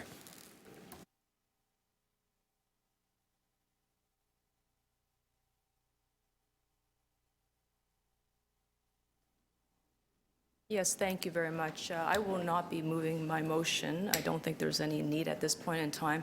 But I will say that I'm very disappointed that we're not going to be declaring homelessness an emergency. I do think, and the reason being is because we're not going to be able to get the votes on this, this committee. And I know that there's been a lot of conversation in the room, including that with the mayor's office, is that there's a lot of discomfort around owning an emergency and what that looks like. But I do think that it's important to name things, and words are very powerful, and no language is neutral. And the reason why I thought it was very important for us to actually name it had everything to do with the fact that if you don't name it, you don't act with the level of urgency. Last year, this motion was before council, where we had the opportunity to declare an emergency, and that opportunity came with some commitments from the mayor to specifically convene an emergency table to address homelessness. That was in his remarks. As far as I know, there's some conversations that have been taking place, but there was never any outward report back to the public, and I'm disappointed about that. So we have a report that gives us some vision and some aspirations. I think that's very important, and we want to thank staff for all their hard work. We want to thank all the different people who came out to support that. But I think it's also critically important to know that this doesn't go far enough. I was hoping to see that we were going to be able to strike a city-led emergency task force to bring to bear every single resource at the City of Toronto to say to the other orders of government, this is our baseline and we'd like you to come and meet us. That, I don't think, is the language that's before us, because it's not going to get passed at this committee. But the difference between a crisis and emergency, I think, is important for us to note. An emergency poses imminent death, harm to health and the environment. That's the emergency. Weeks earlier, Council adopted a climate emergency. Council said that the extreme weather conditions before us can pose risk to health and imminent death. Council stood up and said, we're going to make that happen. You saw Councillor Perks and I move around this chamber a lot today as we were trying to get to language about declaring an emergency. We don't have the votes here. It's not going to happen. So therefore, the report will go ahead, and we're going to have to work really hard at making sure the strategies and the action plans come back. And we're going to have to fight every step of the way at this committee and at City Council and during the budget process, because we're not moving with that same intense, coordinated level of urgency that one would if we had declared an emergency. The interventions are entirely different when we say this is a significant problem. It goes beyond crisis, because that was a turning point when we hit probably 100,000 people on the wait list for subsidies and affordable housing. We're now at 190,000 people on the wait list for affordable housing. That means that most individuals will probably take about 7 to 10 years before they get to the top of the list to get housing. We've got thousands of people living in the shelters, not temporarily staying in the shelters, but living in the shelters. We've probably got thousands of people on our streets, in encampments, in communities that we work in. I know you're working there as well. I have business people who sit in the C-suite of some of the biggest corporations in the city, in the financial towers, asking what more can City Council do. And why are we not responding with the same level of intensity as one would in an emergency? That's from the CEOs of the biggest bank towers, the biggest reinsurance companies, the biggest insurance companies in the country asking why. We have residents who are asking why their children are having to see such blatant poverty on the street and why council can't do more. This is not about, how we frame the conversation and who looks bad in front of the media. Homelessness is an emergency. We all own the problems. And the fact that we had people come out today to tell us that we needed to do more should have already given us the indication that we should have had the courage to do more today. So I think that based on Councillor Bailau's remarks, that we'll continue to work on this and massage it leading up to the floor of council. I can tell you that if we don't declare an emergency, the federal and provincial governments are going to say, oh, they couldn't even get their act to declare it an emergency. It's probably not that bad. And as they evaluate the needs from city to city, coast to coast, and within the province of Ontario, if we have other leaders standing up saying that they have an emergency, that they need immediate responses, and that they need a coordinated government approach to it, and they invite them to the table and say within 30 days, their city will lead an emergency task force to get to the outcomes that they're looking for, they'll probably get it, because we couldn't get our language together, and that's rather unfortunate. I'm just going to finish on one final note.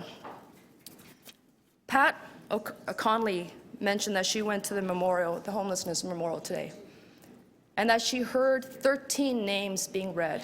6 of them were John Does and Jane Does. 13 people have died in this city in the last 30 days. Almost 1,000 since they started to name homeless deaths. And these are the ones that we know. And if that doesn't indicate that we are in an emergency, then I don't know what words to use at council at that point in time. So there's a missed opportunity here. I'm told that we'll clean this up by the time we get to council. I hope that's the case. Thank you. Thank you, Councillor Wong Tam. Councillor Bradford. Thanks very much. Through the chair, a friendly amendment to Councillor Perk's motion there. The role or function is underlined. So we're all good. So going to move that, thank you. I'd like to start my comments just by acknowledging the gravity of what's in front of us today. And I want to thank everyone who came out to depute today. I want to thank the thousands and thousands of Torontonians who've been involved in this process in a substantive way over the past year and months. We heard from deputants today speaking about the open and transparent process that really has guided the plan that's in front of us that's landed on the paper today. And I think that's true. And I think when you look at the 70+ recommendations, you can actually see that input. And you can see your voices and the input that you've had in those meetings and that feedback.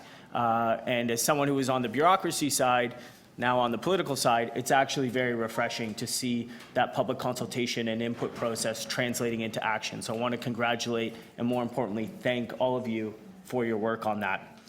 I also I do want to take an opportunity one more time to thank Sean Gadden for his work on this. He's led the housing file in this city for so many years, and as we all, as committee members here and people who care about this in the room, as we all acutely know, this is the most pressing, most demanding file, biggest challenge facing us here in the city of Toronto, and he has been a champion working on that for years and leaving us, I think, with a very valuable blueprint on how we can make substantive changes for the next decade going forward. Another thing, again, I alluded to earlier, maybe less remarkable, but if you do go to the top of page 3, you can see that it was 20 different city divisions. And again, I just want to acknowledge how unusual that is and how remarkable it is that we're involved in preparing this report.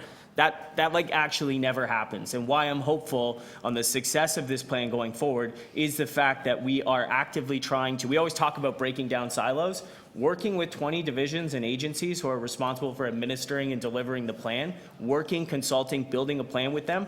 That's how you actually do it. So I want to thank them as well. And the second thing I wanted to draw attention to is the kind of language that we're actually seeing in the recommendations of the staff report. So if you go back to staff, recommendation number 5, where we're talking about creating that position in the City of Toronto for the first time ever, where someone whose job is actually to address the systemic housing and discrimination, the systemic hurdles in the housing system here in Toronto. That's the language in the report.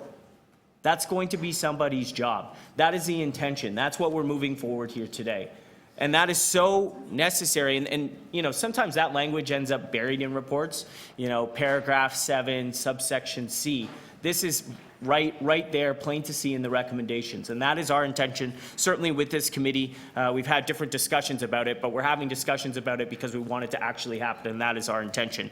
I had an opportunity over the past couple of weeks to meet with many of you one-on-one to clarify and to discuss that, and you know that that's my intention, and that's the will of this committee. I think it's easy to become cynical about both politics in Toronto and housing in Toronto and what we hear at City Hall all too often. You know, addressing Councillor Wong Tam's remarks, you know, I think that she is doing a lot of really good work, and I want to highlight that, and I appreciate the sentiment of where all that's coming from.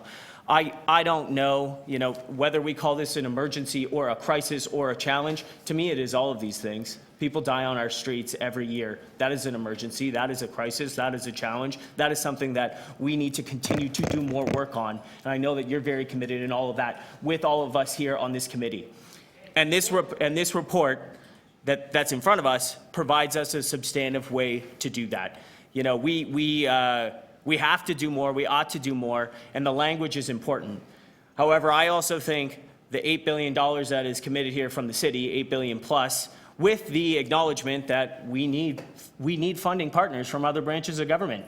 We need that, and they need to come to the table too. And that is our expectation. And the fact that each year we are going to have, and I appreciate Councillor Perk's motion, we're going to have a good sense and benchmark and targets to hold us accountable, that's helpful. Because as we saw in the last housing plan, that wasn't there, and we saw how quickly we lost ground. So this is a marked improvement in that, and I think most of the feedback that we heard today acknowledged and recognized that. So, you know, there's a lot more work to do, and Councillor Wong Tam was reiterating that, and certainly Deputy Mayor Bailao as well. We know that. It's work that we're passionate about, we care about. We want to put that work on our shoulders with your help and get it done. I want to thank everyone last time for all your work getting us to this moment. A lot more work to do, but we're certainly moving in the right direction. Thank you very much. Okay, so can we move to voting? Let's just give a second to the clerk, I think. Well, we're going to vote on the amendment first. All those in favor? Do it as a package? Yeah, let's do it all together. Yeah, okay. All as a package? All the recorded vote? Okay, sure. The item as amended? Yeah. Motion to adopt the item as amended, recorded vote. Councillor Bradford, Councillor Perks, Councillor Bailao, Councillor Wong Tam. Any opposed? That motion carries unanimously. Great. Thank you. I know this was a very exciting item, but we still have more work to do, so hold on to your seats. Thanks, everybody. Thank you. Deep breath. And now we're on to item number 9, affordable rental housing opportunities at 838 Broadview Avenue. And I have Anjala Kulasaganam. Okay, Angela, they really can't get your name right. Yeah, it's okay. I would actually like to request if the speaker that's listed after me can speak first, and then I'd like to speak after him. Mark Richardson from housingtonow.com. He's right here. He's on the list. Okay, sure. Is that okay? Yep. Oh, thank you.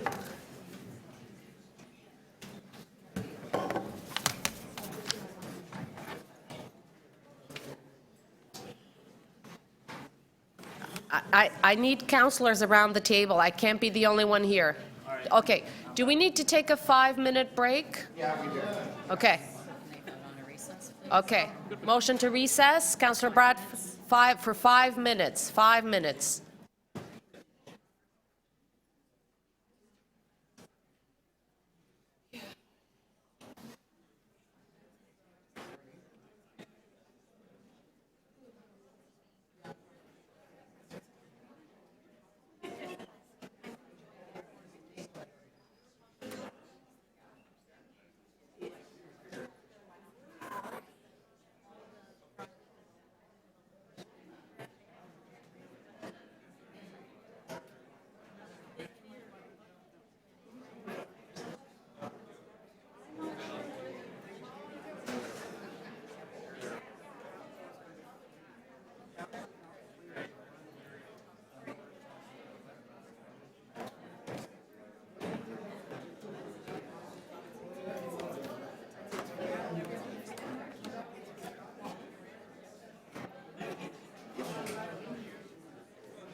Okay, I think 5 minutes have gone by. I'm gonna... Thank you. 5 minutes are up. Okay. Councillor Wong Tam. Mark, you can start. Okay, can I ask everybody now to be a little bit more quiet? Thank you. Mark. Okay, thank you. Councillors, I'm Mark Richardson from HousingNowTO.com. Similar to this morning's presentation, we're talking now about maximizing affordable housing opportunities on city-owned lands. In this case, we're talking about the 838 Broadview site, which is just north of Broadview Station. It's a great location for transit-oriented development. 3 minutes, 210-meter walk to Broadview Station. You've got subway there. You've got 2 streetcars there, including the car that runs along King Street Pilot. It was interesting that the history of this only went back to 2016 in the staff motion that you're looking at today. The site actually goes back to 2012. There was a proposal in 2012 for an 8-story infill. It was a mixed-use condo, 17 underground parking spots, and 26 bicycle parking spots. City Planning in October 2015 took it to a final report where they actually recommended the approval of the application to amend the zoning bylaw, that it conformed with the height and massing and everything for Broadview, and that it was leaning towards the official plan for the area as well. But in November of 2015, when it came to Toronto East York Community Council, a gaggle of local NIMBY voices showed up, mostly from the Plater Estates groups, to oppose this 8-story building on Broadview. Plater Estates have a wonderful website, black and white, images from the 1800s describing your castle, our neighborhood. That may be a little bit on the nose for a residents association in the time of a housing crisis. But don't worry about them too much, because houses in their neighborhood are currently selling for $1.2 million over asking. In November 2015, when it was at the Toronto East York Community Council, the councillor moved a bunch of motions to refer this final report back, even though it had staff approval, including requests for reductions in height, density, relocation of site access, and that it not be brought forward again until it was further confirmed with the local councillor. Then in 2016, of February, just a few months later, the public support of the Plater Estates Group, the local councillor via Green P bought out the developer for $3.25 million. That's a big chunk of cash for us to be dishing out on a parking lot at that time. In June 2018, the Broadview Planning Study went to Toronto Council, where there was a lot more additional items that were moved on the floor, including one item that was explicitly a not in my backyard item, to avoid negative impacts on the rear yard amenity of properties in adjacent neighborhoods. This is the kind of stuff that gets us into trouble on housing files, is when councillors are moving these kinds of motions on the council floor to keep their local residents associations happy. Then in April of 2018, just a few months later, they took a bunch of sites that are close by to 838 Broadview, 22 neighborhood properties, and added them to the Heritage Register. This is directly across the street from the Broadview subway station. We may have a housing crisis, but now we also have a heritage designated dry cleaners. I'm sure we can all sleep better at night knowing that. Same advice from the CMHC of last week. Aggressive, even disruptive densification will be necessary if our cities are to continue to serve as the economic engines of growth, innovation, and job creation for the benefits of all Canadians. So let's be totally clear. We support this project as you have it today. It's 8 stories, it's 85 units of housing, 69 condo, 16 affordable housing, 33 underground green pea parking spots. But we'd like to see in future some explicit direction to maximize the number of housing units you could locate on this site. If you could offer this developer, rather than 8 stories, 10 to 12 stories that would align more with the CMHC direction and the direction from the province, how much more affordable housing is possible within that physical footprint? You know, a long-term goal on these projects should be that you should be creating more affordable housing than affordable parking through Green P when you have these opportunities. So that's our comments, that's our time. We'd just like you to, you know, do more, think beyond the boundaries of your residents associations when you're looking at some of these sites. Thank you. Thank you. Any questions of Mark? Thank you, Mark. Next, I have Angela. Okay, there. Third time is a charm. Yeah, exactly. Thank you. Okay. Thank you for allowing me to switch the speakers list. I know we're busy here. So, good afternoon, Chair and committee members. My name is Angela Kulasogram, and I am a co-op advisor and land trust coordinator with the Cooperative Housing Federation of Toronto. I submitted a letter for your consideration about CHFT's position on the potential acquisition of 16 condo units at 838 Broadview Avenue. We, like Mark Richardson, are in full support of the city acquiring these units, and we hope that the city would consider amending the report to include additional density or intensifying the site so that there could be more affordable housing units on this site. We think that the Housing TO Action Plan is an ambitious vision to address the city's affordable housing crisis. We believe acquiring condo units will help realize this vision. CHFT recognizes that the approach to affordable housing is changing. We still believe that housing co-ops are the best option for affordable housing in the city, but we know we must develop new ways to adapt to the changing times of development within the affordable housing sector. This is why we have created land trusts. Our land trusts actually represent 10,000 members within the city.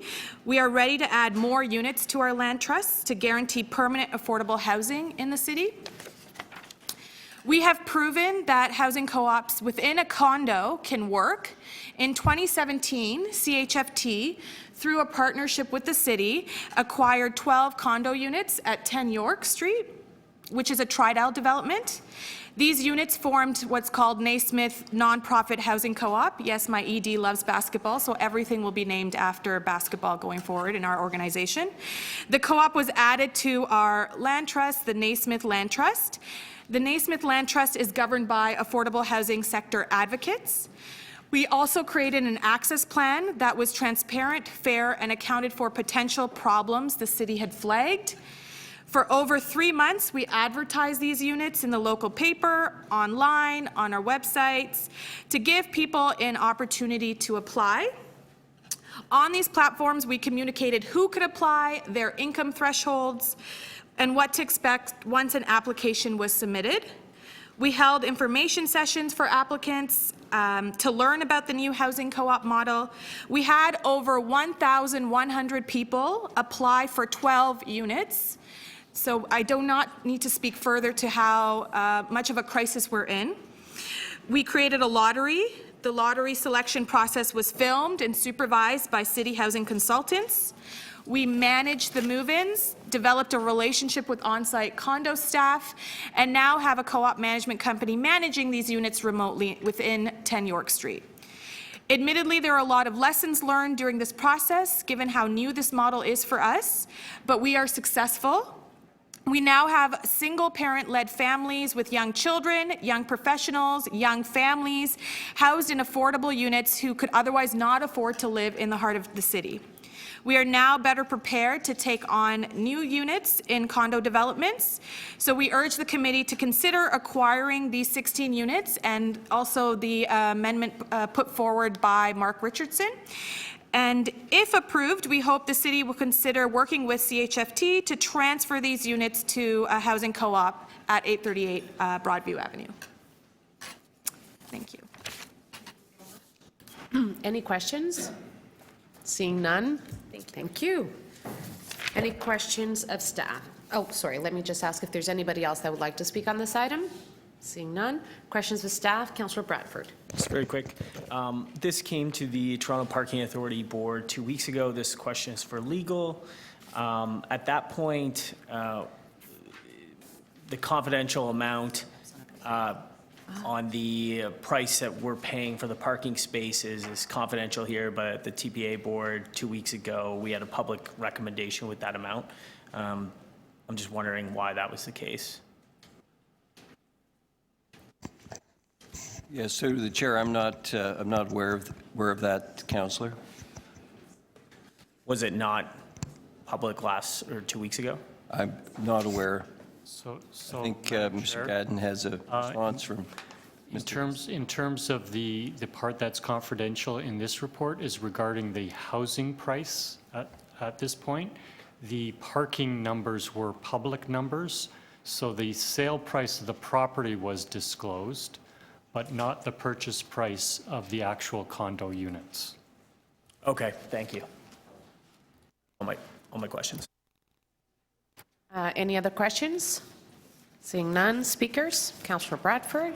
Just have a quick motion to move here. It just cleans up the language from the motion I moved 2 weeks ago at the Toronto Parking Authority.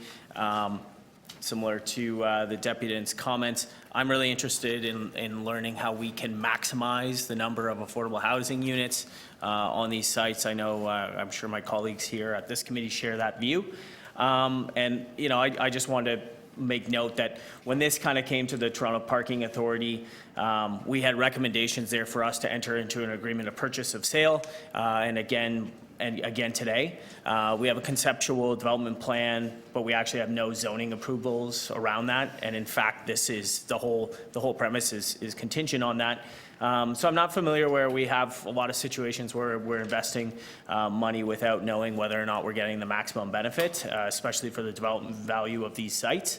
And as we heard in the deputation and in the report, we're 200 meters away from a subway station. I know that the planning framework and the growth plan and these things have sort of changed over the past few years since that work was done on the Broadview plan in 2015. So we're just asking staff to come back to council December 17th with their thoughts and comments and recommendations on that. That's it. Thanks. I'm going to have to ask you to amend your motion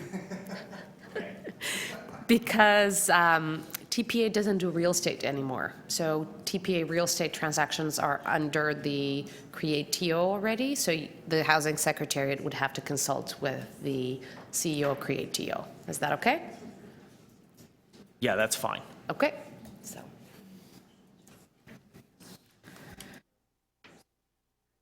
Okay. Anybody else to speak on this item? Seeing none? Okay. So we can vote on this motion. Councillor Wong Tam.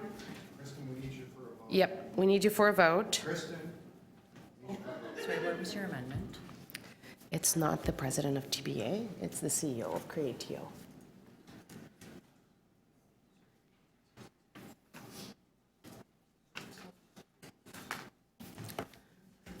Okay.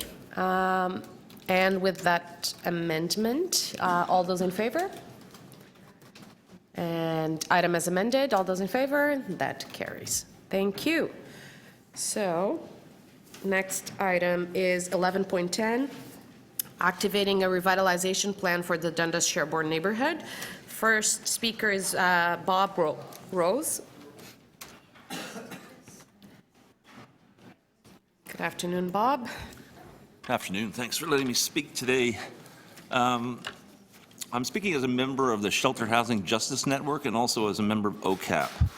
And I'm here to urge the committee to approve and strengthen the recommendations before you to take immediate, concrete, and visible steps to purchase, expropriate the properties of 214 to 230 Sherburne and transform what is now dead property into living social housing. On that note, I just have to say, I've been around for a long time, and I remember taking the Golden Task Force out for a visit in the community, and at that time, they were recommending 5,000 units per year. That's 25 years ago. So I have to say that being a West End person, pressing for East End housing is kind of a personal issue for me. And the kind of work which has been done around these properties, the community consultations that have been held, the architectural engagement and building models which can be shown to people who would live in these properties, is the kind of work that I do, or I have done, and the kind of work that I respect. It's the work of creating change in a community. It's the kind of work you can believe in because it saves lives. But you can support 230 Sherburne for the reason that it'll save lives, but that's not the only reason you should support it, because you have to recognize that it's the kind of housing response that protects and saves communities. Having built social housing, supportive housing in Parkdale, I can tell you from experience, personal experience, that it builds connection between people across barriers, and it builds understanding, mutual understanding of the kind of challenges we all can face in our lives if we're unlucky enough to do so.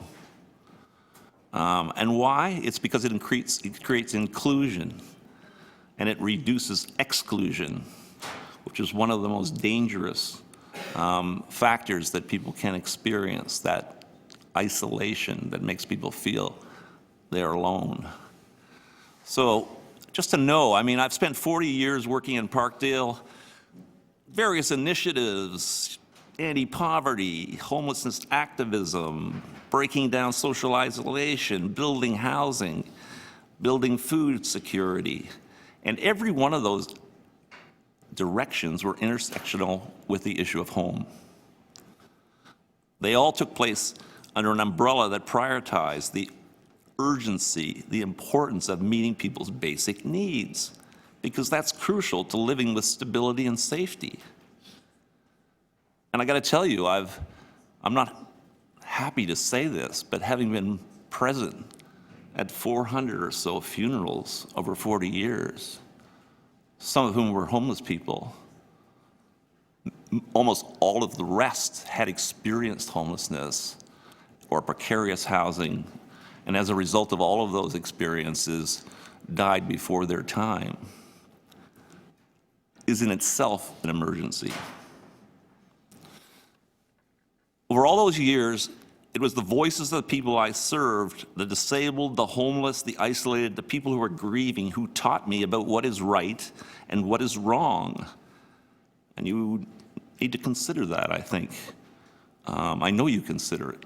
Again, sometimes great odds, but keep thinking about what is right and what is wrong in the decision you are making. I asked one man what was wrong, and he replied by saying, "I'm looking for my long-lost love." Whoa. I said, "Well, what is your long-lost love?" And he said, "I need a home." So I've said I support the expropriation process with respect to Sherburne, and that's because we are in the middle of the most frightening, the most urgent homeless emergency that I have ever seen. And you must understand that. I think, Gord, you made reference to that in terms of the people who are sitting in this room and people who are not in this room. We have lived the life, we walked the journey. And it's a terrible journey to walk with someone who's homeless, because you can see sometimes them dying right in front of your eyes. So you need to be prepared to choose an acquisition path on this property that reflects the urgency of the need to build social housing there, and messages all of us in the city that you will make an urgent response to this problem. So on that note, I want you to consider the issue of expropriation rather than, giving the vendor something beyond the 10 years that they have had to sell this property to the city. You need to be proactive if you can. So they should not have the option of continuing to wait out and sell for more money than they might get if we brought that to closure. So I want you to remember the 2005 bylaw under previous city administration. It directed councils to identify and expropriate derelict properties in all wards for the purpose of conversion into social housing. And you know that was the jumping off point for us in Parkdale to create 29 units of housing in the burned out shell of an old rooming house. I mean, the rooming house that burned in 1998, leaving 55 people homeless, killing 3, and then 5 others in the 6 months following that fire. And then within 10 years of that fire, 30 of the 55 people were dead. Ask you to Okay, stop we'll because you're finish. well over the 5 minutes. You're already at 6:20. Okay. I've been extremely generous, and I One need last to- comment, and then I will leave. So we called the place we built Edmund Place. I want you to realize that the property at 230 Sherburne Thank you, Bob. is the place where Thank you. Gina Any questions Joubert of Bob? died, froze to death, Thank you. and I want you to consider Any that. questions of Bob? Seeing none, thank you for joining us this afternoon. All right. Next, Miguel Avila Valverde. Give me permission to press the switch. Okay, I'm Gregory, I'm later farther. Yep. Thank you. thank you. Good afternoon. My name is Greg Cook, and I've been working as an outreach worker and drop-in worker in the downtown east for 12 years. I currently work at Sanctuary, and I'll be speaking on behalf of Sanctuary today.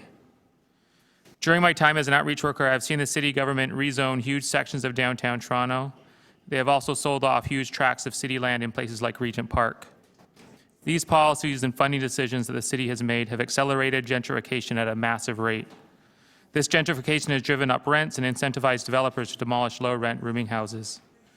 As a result, many people in the downtown east have been displaced. Sanctuary, for example, at 25 Charles Street East, the street is only 2 blocks long. In the last 10 years, there have been 7 40-plus story condominiums built on Charles. Each condo has about 450 units. 450 units plus times 7 buildings equals 3,150 new units. I imagine that on average, 2 people live in each unit. That's at least 6,300 people that have moved into the neighborhood in the last 10 years. These are luxury units, so that's a lot of capital. This has displaced small businesses and many residences. Many residents. Rents have skyrocketed on the street. 81 Charles East, an older rooming house, for example, has been shuttered. Other rental buildings are being torn down on the street. This is happening all over Toronto. The city is complicit in this mass displacement of its residents. The right thing for the city government to do is to stand up for people who are being displaced. The right thing is to work with city residents who are being displaced to make plans to ensure people have housing they can afford and that they're able to stay in their neighborhoods. People should not be forced to move out of town or onto the city streets. People need housing. We ask that the city do what is just. OCAP has done a rigorous community consultations already. They have found a good architect. I implore you to pass this motion. Secure the funds necessary to expropriate or purchase this section of Sherburne from 214 all the way to 236. Thank you. Thank you so much. Any questions? Seeing none, thanks for joining us here today. Kike Roach? Kike? No? Okay, Kasla Forsyth? Okay. Good afternoon, Kasla. So first, I want to thank the one previously for acknowledging that today the Homeless Memorial was taking place. It's pretty shameful, in my opinion, that Toronto, of all places, has a monthly homeless memorial. We shouldn't have one. As a community health worker at the Regent Park Health Centre, I see on a daily basis the extreme need for affordable housing in Toronto, but especially in the downtown east. As soon as you walk in the Regent Park Health Centre, you will see homeless folks sleeping on our lobby floor or in chairs. Some have sleeping bags, but most have nothing. At the moment, we have homeless people sleeping under a Christmas tree. Take a moment and imagine what that looks like. We've been in a crisis for too long. Too many have died, and people are going to continue to die. The City of Toronto has an opportunity to save lives, people who have friends, family, and people who care about them. These are human beings, and the properties at 214 to 230 Sherbourne cannot become condos or private development. The fact that we have to sit here and give you reasons why and beg for this is actually outrageous. So I'm going to read a letter that's been signed by 26 agencies from across Toronto to Mayor John Tory and members of the Planning and Housing Committee. We are concerned agencies, advocates, and community groups across the City of Toronto. As you are well aware, the city is in the midst of a housing and shelter crisis. In the downtown east, this crisis is further exacerbated by an alarming intensity of gentrification, a process displacing community members from the neighborhood through the loss of affordable housing in the area, the closure of rooming houses, an overall lack of subsidized and supportive housing, and ever inadequate social assistance and ODSP rates. Properties at the southwest corner of Dundas and Sherbourne, including 214 to 230 Sherbourne Street, were briefly put up for sale for potential condo development last year. The corner of Dundas and Sherbourne is an important part of the neighborhood, but unfortunately, at present, homeless people are sleeping on mats in the All Saints Church at the corner because they cannot access shelter or housing on a nightly basis. And many people are forced to stay outdoors or in unsafe conditions. Shelters are at 100% capacity across all sectors, and wait times for rent-geared income housing exceed 10 years, with nearly 100,000 households on the wait list. Given the homelessness crisis across the city and the rapid pace of gentrification in the downtown east, we are asking the city to take action around the property at 214 to 230 Sherbourne Street. In March of 2018, a motion that directed city staff to look into purchasing or expropriating this plot of land was passed. At the Affordable Housing Committee meeting in June of 2018, a recommendation for the development of a framework for the acquisition of property across the city was passed. Today, on December 10th, you are hearing a framework that is being presented that must include immediate action on the acquisition of 214 to 230 Sherbourne, whether through purchase or expropriation. In the face of the severity and depth of the homelessness in this community, expropriation of this site is a necessary response to ensure the development of truly affordable, subsidized, and supportive housing units in the community. And this will never be possible in a private development. Expropriation has been utilized by the city to secure properties on several occasions, including most recently to purchase properties on George Street and to buy the building that houses the city-run Brookdale Residence for Women. The current crisis of homelessness requires a consideration of measures such as expropriation if needed in order to ensure that community members have access to safe housing. The situation is dire and immediate action is needed desperately. We urge you to take action today to begin the acquisition for 214 to 230 Sherbourne for rent-geared income housing.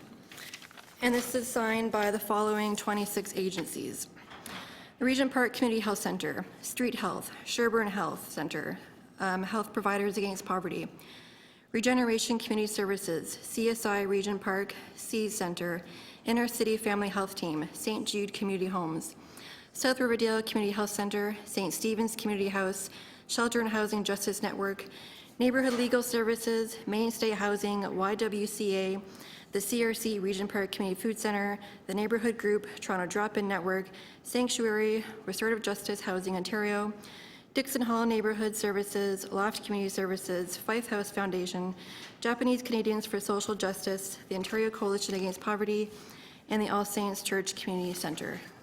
Thank you. Thank you. Thank you so much. Any questions? Seeing none. Thank you for joining us today. Adrian Blackwell.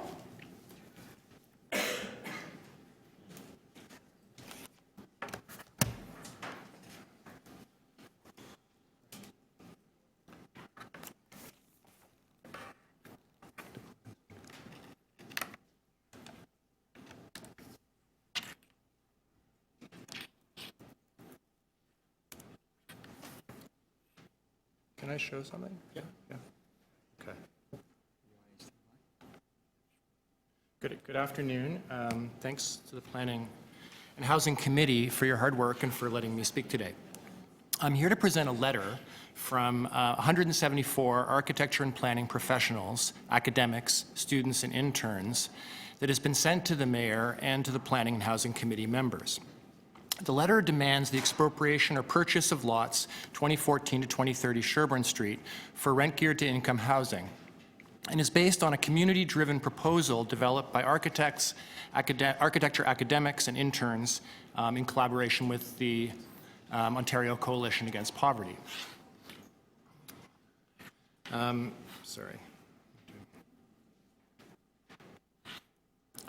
The authors and signatories of this letter argue that we simply cannot afford to leave lots abandoned for over a decade in one of the neighborhoods most deeply affected by the city's housing crisis.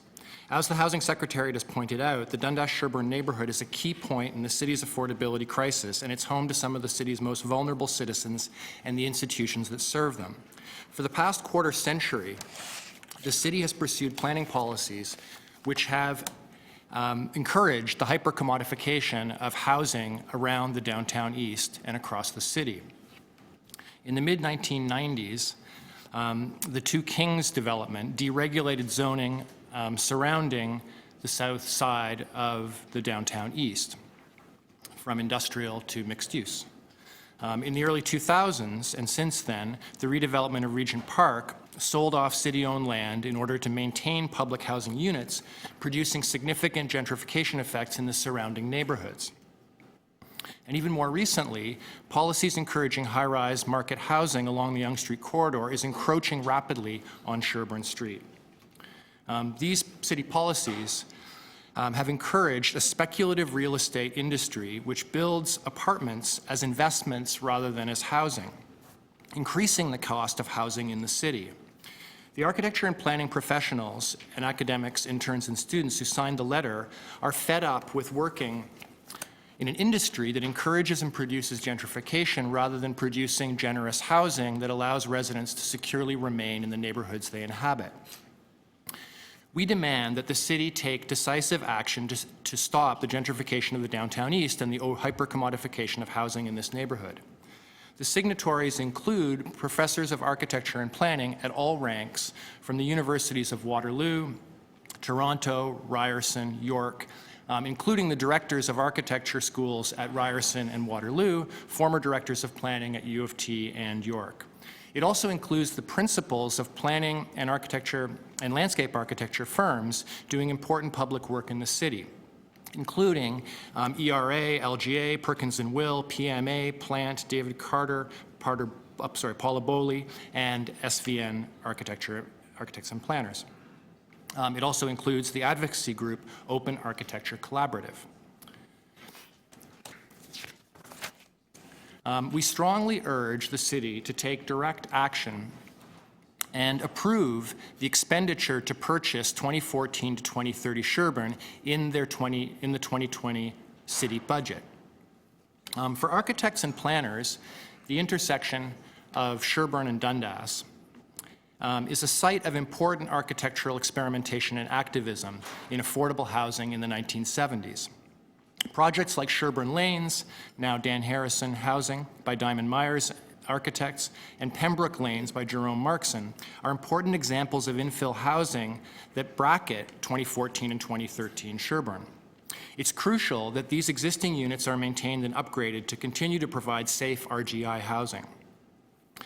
We support the use of 2014 to 2013 to house residents of Dan Harrison during its renovation, with the proviso that this housing remains rent geared to income in perpetuity, so that 2014 to 2030 adds new units to the city's supply of rent geared to income housing.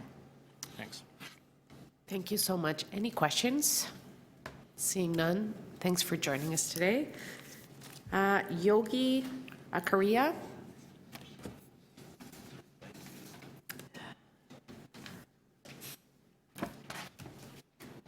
Good afternoon. Hello, councillors. My name is Yogi Acharya. I'm an organizer with the Ontario Coalition Against Poverty. People here know for years we've fought for the city to purchase or expropriate 214 to 230 Sherbourne. The 7 properties that are located steps from the southwest corner of Dundas and Sherbourne and build rent-geared to income housing in its place. As other deputants before me have described, the neighborhood is in a state of crisis caused by Toronto's deadly housing crisis, shelter shortage, and the deepening poverty. The properties in question are strategically significant to mitigate the impacts of intensification, gentrification that people before me have spoke of and Adrian addressed as well. In July of this year, we put forward a vision for housing at that site in collaboration with Adrian and others from the Open Architecture Collaborative. we showed how the city could build between 150 to over 260 units of publicly owned, rent-geared to income housing that could transform Dundas and Sherbourne into a vibrant community. The area desperately needs this form of housing. But of course, we're not alone in trying to transform the neighborhood. Toronto's upscale developers have their own vision for the area, and they're pursuing it aggressively. You can see it manifested in condo towers that are encroaching on the neighborhood from all directions. But there's a fundamental difference between those two visions. Theirs seeks to change Dundas and Sherbourne by building homes for the wealthy in an area overwhelmingly populated by poor, working class, and homeless people. And ours seeks to build homes for those poor, working class, and homeless people. Their vision will displace people who've called the neighborhood home for generations, whereas ours changes the neighborhood by including them. The city has a choice to make. You can either allow the developers to continue their reckless pursuit of profit, or you can defend the poor and homeless residents of Dundas and Sherbourne. Not doing anything or simply delaying is a de facto vote for the status quo, which is seeing housing options being obliterated for poor people across the city and in that neighborhood specifically, and is wrecking lives. It is heartening to see the report from the Executive Director of the Housing Secretariat recommend that the city come up with a plan to acquire 214 to 230 Sherbourne Street. But as we all know here, without a funding source attached to the project, the plan will go nowhere. So we're asking you to secure the funds necessary to either purchase or expropriate these properties. Also, while tying the acquisition of the properties to completing the repairs to Dan Harrison is a good idea in principle, as Adrian before me mentioned, you must ensure that there is no net loss of social housing through this process of acquisition, and in fact that there is a net gain of social housing given the context we find ourselves in today. And we also understand that the city can't build housing on the scale necessary alone, and we will fight alongside you to force the provincial and federal governments to be involved. But we all also know that the city does have the resources to acquire the properties in question. So I'm asking you today to make the choice to not delay further, to secure the funds to acquire 214 to 230 Sherbourne Street and defend poor and homeless people in the city. 27 organizations from across the city sent you a letter last June to do so. 26 have again signed the letter this year, and now over 174 academics, architects, and planners are asking you to do the same. The time is now, and I urge you to proceed on this. Thank you. Thank you. Any questions? Seeing none, thanks for joining us today. Don Witz? Don? No? Okay. Maurice Adongo?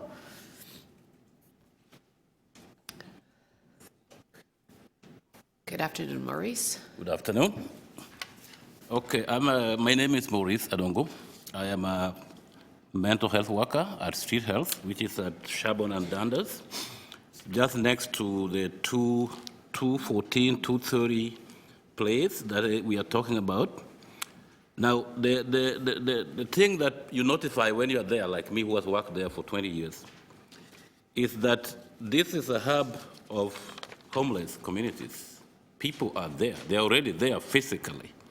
And I think my co-presenter, Kessler, mentioned all the stuff that is there, but people live there.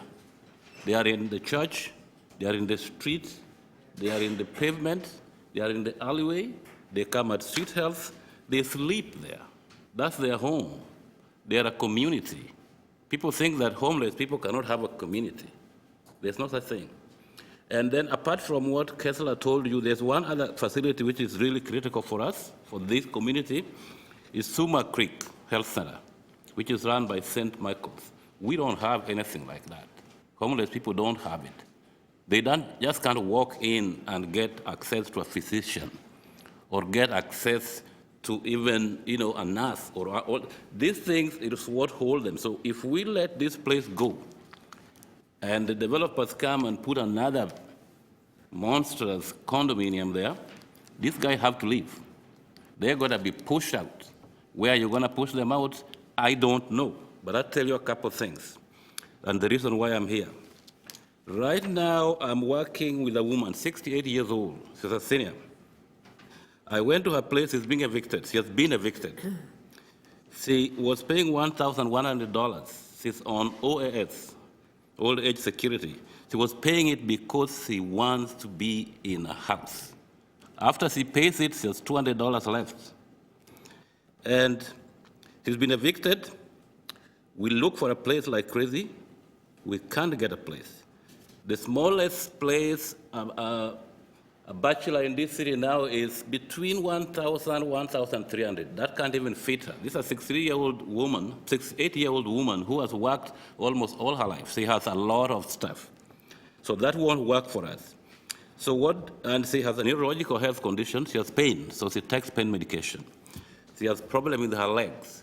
She is not going to a shelter. That is if we can get a shelter, which is almost impossible. So what does she do? So from Friday last week, she decided to move into a motel. She's paying $94 a day. It's painful. She's going to run out of money in less than 2 weeks. Her life savings going to go. And she is not going to a shelter. Where do you think she's going to go? To the damn streets. That's where she's heading. Because she will not go in a shelter. It doesn't work for her. I say, can we look for a senior home? No. Today, she told my co-worker when I was here, take me to Hamilton, take me to Oshawa, take me anywhere where I can get a place. She doesn't want to go to the streets. Now, I hear people say, oh, we can't expropriate property. That's unfair. Guess what? The city is expropriating a lot of lives with impunity. Just a couple weeks ago, we picked Kevin Dickman from the Don River. He walked and walked and tried and tried. The only place which could welcome him, the Don River. Now, you don't want to expropriate property, I understand it. But you when expropriate people like Kevin Dickman, you know the compensation they get? A wooden coffin. That's about it. And poor Kevin didn't have the time or the opportunity to even touch this wonderful gift from the city. He didn't have a chance to look at it. He's sleeping at it. He's lying at it now. Now, if you don't think this is an emergency, so for me, like the woman I'm talking to, she told us, take me anywhere. I'm not going to the street because I'll be dead. Maurice, I'm going to start asking you to wrap up. I'm wrapping up. We have an emergency because when a person comes to ask me for housing, if I'm honest, I should tell them I have nothing to offer you. But because it's my job, I'll start scrambling. There is nothing. If you don't give us these housings that are down there where all these people live, you will give us a lot more coffins. And I personally don't need them. Thank you. Thank you, Maurice. Any questions? Seeing none. Miguel Avila Valerde.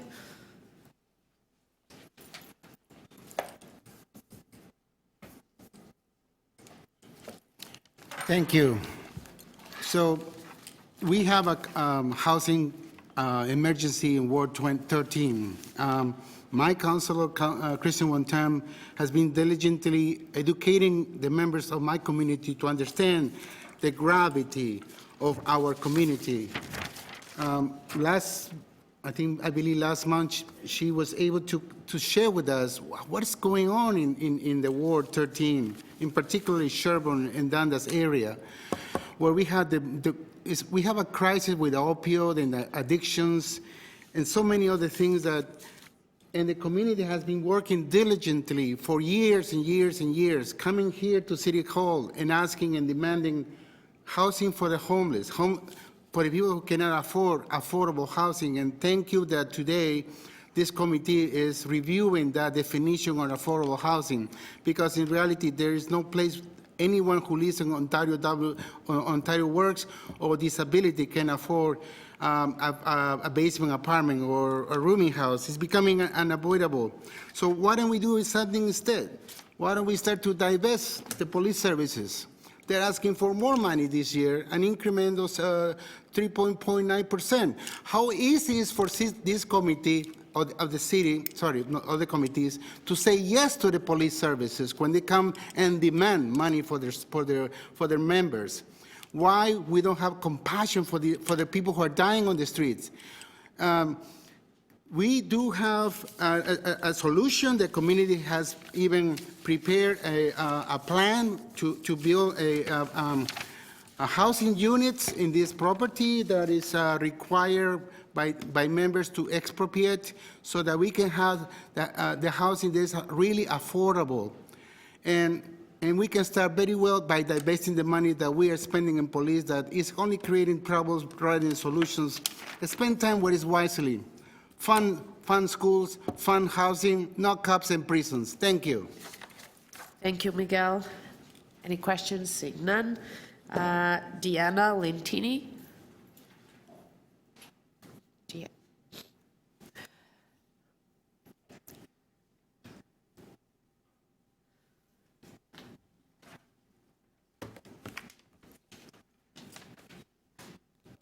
Good afternoon. My name is Deanna Lentini, and I'm a physiotherapy resident here speaking on behalf of Health Providers Against Poverty. And I'm here to speak to the proposal to acquire 230 Sherbourne. So I'd like to provide the unique health provider's perspective of why it might be in the city's best interest to do so. So where you sit today as a public servant on the Planning and Housing Committee actually has quite a bit of overlap into my work as a healthcare professional. And that's because in front of you today lays a decision that could either greatly benefit or greatly harm people's health. And given how closely health is woven to housing, Health Providers Against Poverty, today we are asking you to think like the healthcare professionals.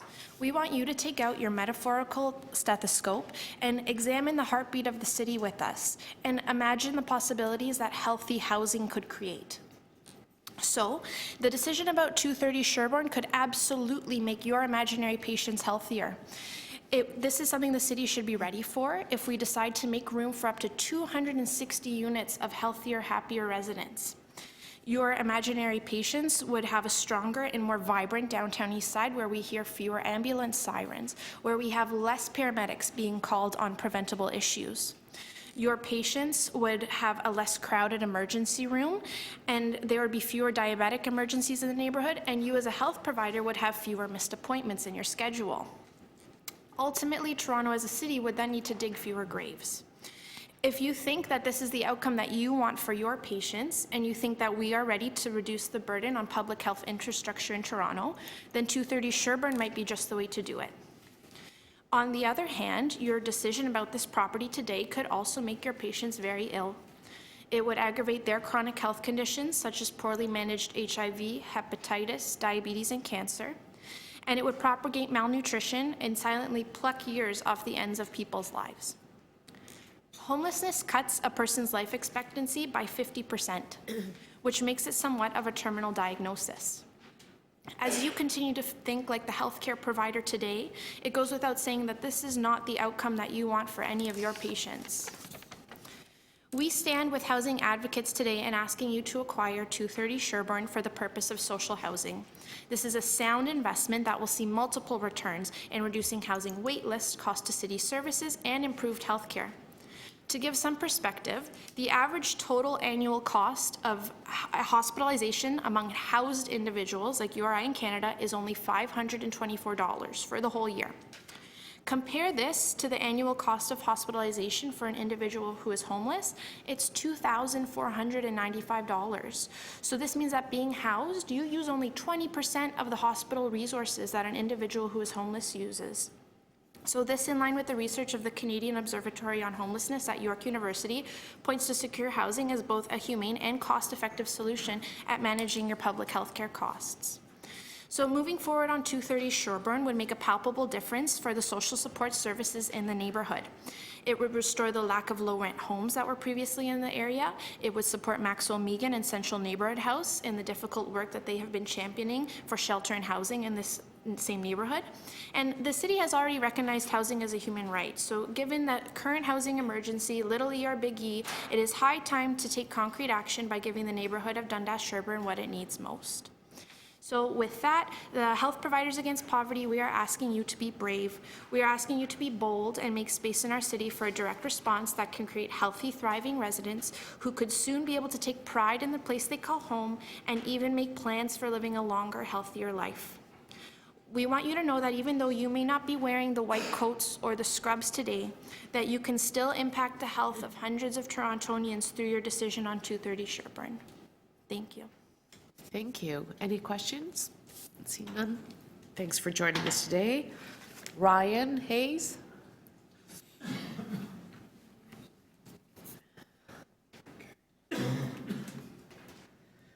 Good afternoon, Ryan. Good afternoon, thank you. I'm going to be asking you today to secure the funds in the 2020 capital budget to acquire the properties at 214 to 230 Sherbourne for the purposes of rent geared to income housing.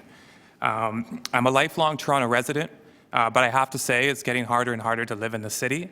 I'm currently a resident of Ward 9, Davenport, though right now my partner and I are currently facing eviction. And being thrown back into the rental market, which you know is quite obscene and desperate and only getting worse. Our neighbors on Dovercourt took their landlord to court over unjustified rent evictions and won, only to be served with new eviction letters shortly after. So I do want to shout out today all the predatory landlords, speculators, and lobbyists who work on their behalf, who may or may not be here today because they have already so many ways to make their voices heard. I'm also an alumni of the Toronto Youth Cabinet, so from my high school days, and I remember working with street-involved youth back in 2004 and 2005 on a report on youth homelessness, which was delivered to the mayor and council at that time. So I do want to recognize the people who've been in this room today, who've been working on these issues since then and much before. And I also do want to recognize the housing crisis that is still here and only appears to be getting worse. As we heard this morning and throughout this afternoon, this is not just a critical issue, this is an emergency. People are dying on the streets at an alarming rate, and there isn't even enough room on the ledger of the homeless memorial for all the people we're adding to that list. Now is the time for concrete action to address this crisis. One such action is securing the funds in the upcoming capital budget to expropriate the vacant properties at 214 to 230 Sherbourne for the purposes of social housing. We're seeing in Dundas and Sherbourne the way that people are being pushed, priced, and policed out of the neighborhood. This is one concrete action we can take to help reverse that tide. It's a very strategic one, and it's a very important one that we think needs to happen. I don't know how often you hear this as city councilors, but Toronto is a very depressing city for poor and working class people to live in right now. Every time I see a development proposal billboard, my heart sinks. It's often said that Toronto has more construction cranes than any other city in North America, but this construction boom has actually coincided with a widening affordable housing gap rather than closing it. To paraphrase the artist Yassine Bey, some people have more and more and more and more, and others more of less than ever before. Here's an opportunity to develop something that will inspire people and give them hope for the future of their city. This agenda item talks about a revitalization plan for Dundas and Sherbourne. I know that word raises red flags for a lot of people based on their past experiences. So maybe we're not talking about a revitalization plan, but a reinvestment plan or a reinvestment in community-driven planning. I think we can all agree that the members of this community, some of which who are here today, are not lacking in vitality. They are indispensable people who can help move forward a process of repairing and constructing new social and physical infrastructure in their community where they can stay. Thank you. Any questions? Seeing none, thanks for joining us here today. And that concludes our speakers. Questions of staff? No? Okay, speakers? Thank you very much. I want to and I need to move a motion that has been advance circulated. I apologize for all the words, and they are big chunky paragraphs, but they are essentially building on top of the staff recommendations that are before us and adding further direction to actually do more than what is already contained in the report. And I want to thank Sean Gadden in particular, because I know that without your active leadership on this particular report and bringing SDFA as well as your housing secretariat, obviously, but also corporate real estate management services to bear, we probably wouldn't be here today. And this represents, I would say, a big piece of what will ultimately be your legacy, and with the encouragement of the local community that's shown up not just once but repeatedly in the earlier year, encouraging us to do the right thing. And it needs to be said that what is being proposed is actually very significant. No landlord, no property owner should be allowed to let their site sit fallow for 15, 20 years. And yet, that's exactly what has happened at this particular location at 214 to 230 Sherbourne. And I think it's important for us to also work within the planning context, because the local community worked very hard to make sure that we had a new OPA, which we had to go to the board to defend, which is now finally in force and effect for the Garden District neighborhood.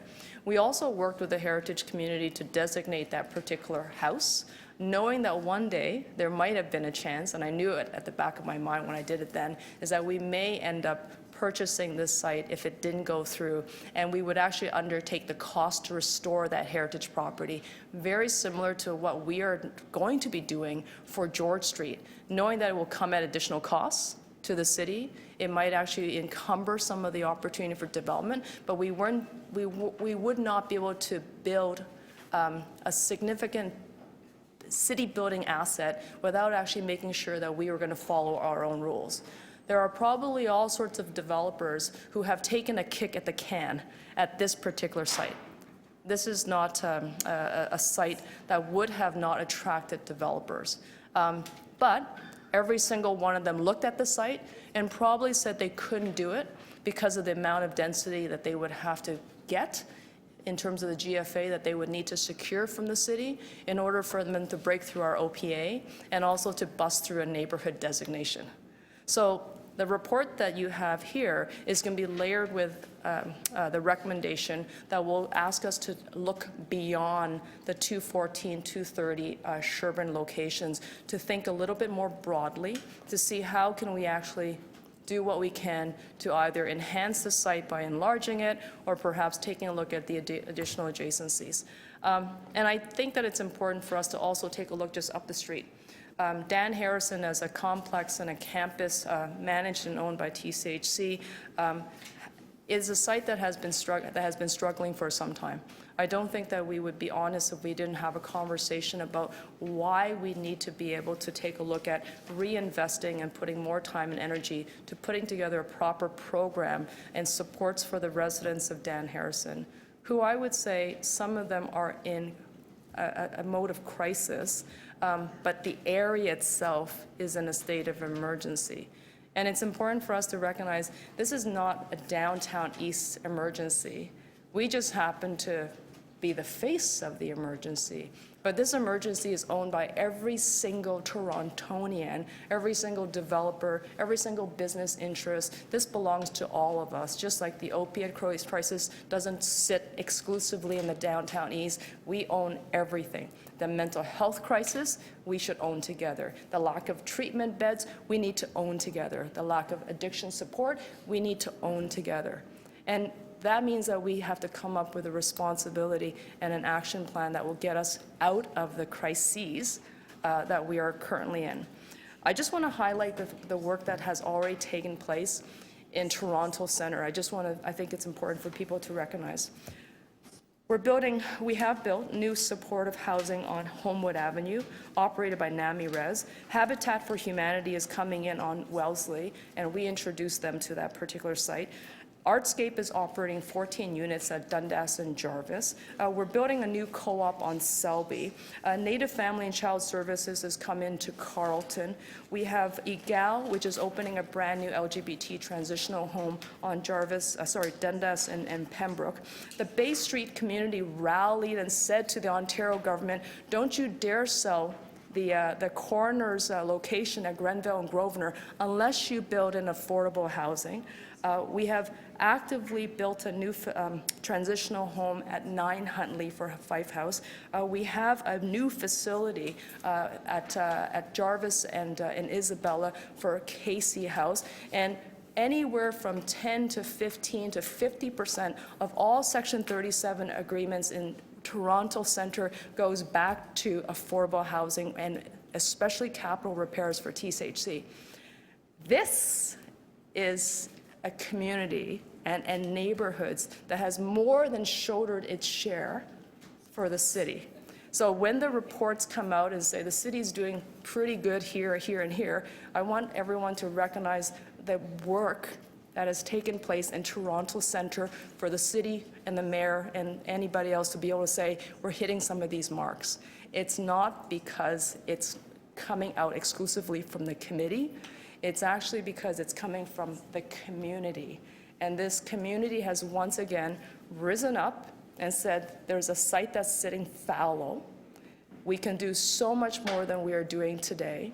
And if there is going to be a legacy, I think, for Mr. Gadden, I'd like to point to this one and say, not only did you help us move this one step further, I want to be able to turn to the community and say thank you for being YIMBYs and actively coming out and saying, put it in our backyard. Thank you. Thank you. Any other speakers? Seeing none. On the motion, all those in favor? On the item as amended, that carries. Okay, Committee of Adjustment Application Analysis and Service Improvements, Ron Jamieson.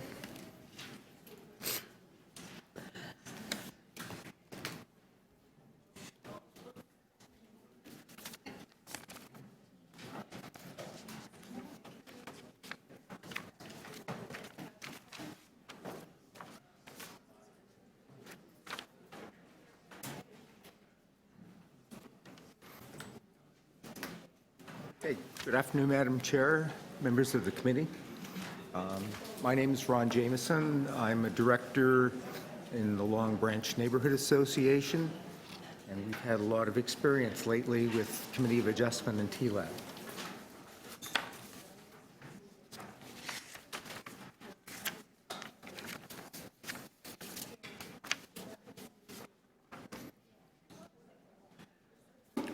We fundamentally agree with the principle of having more public consultation before the Committee of Adjustment hearing actually takes place.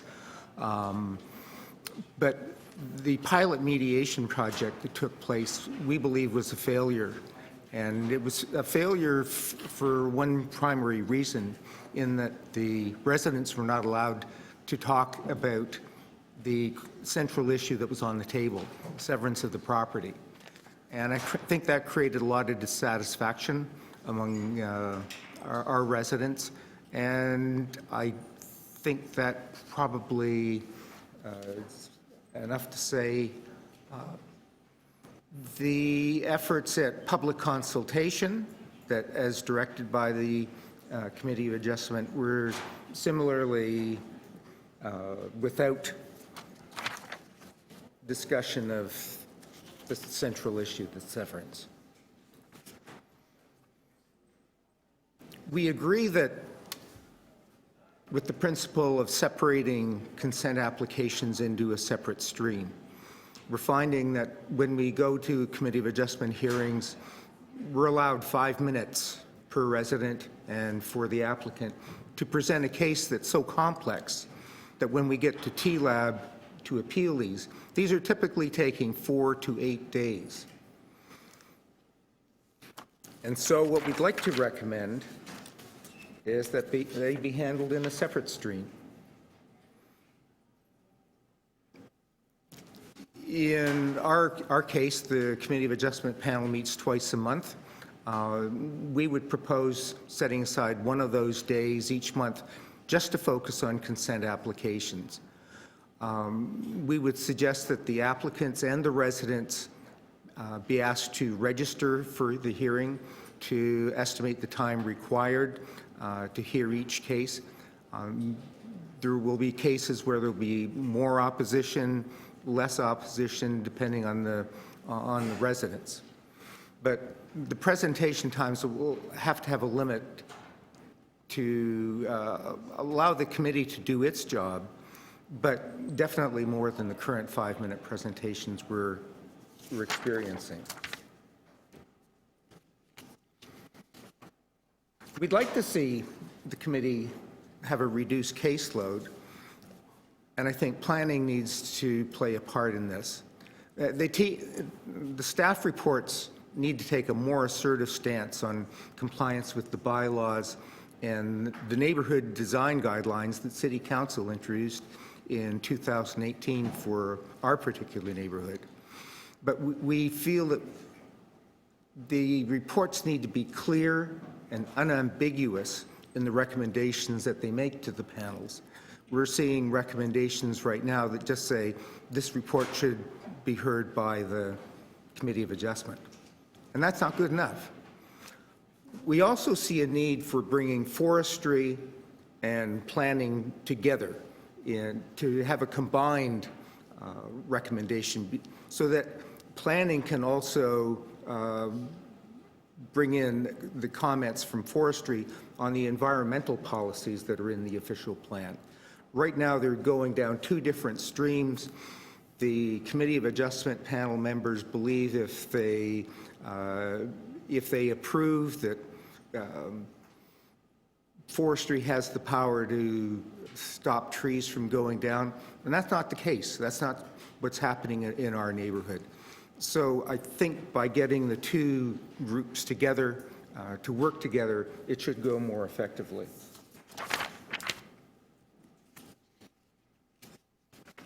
Ask you to start wrapping up, if you don't mind. You're reaching your 5 minutes. Yep. We're finding that we're getting planning reports as late as the day before a Committee of Adjustment hearing. We also are finding that applicants are submitting plans at the 11th hour. We've had instances where we've had to request a deferral, and that's been denied because we have to do it in writing. We're not able to do it orally the way the applicants. Thank you, sir. Okay. And that's your time. Any questions?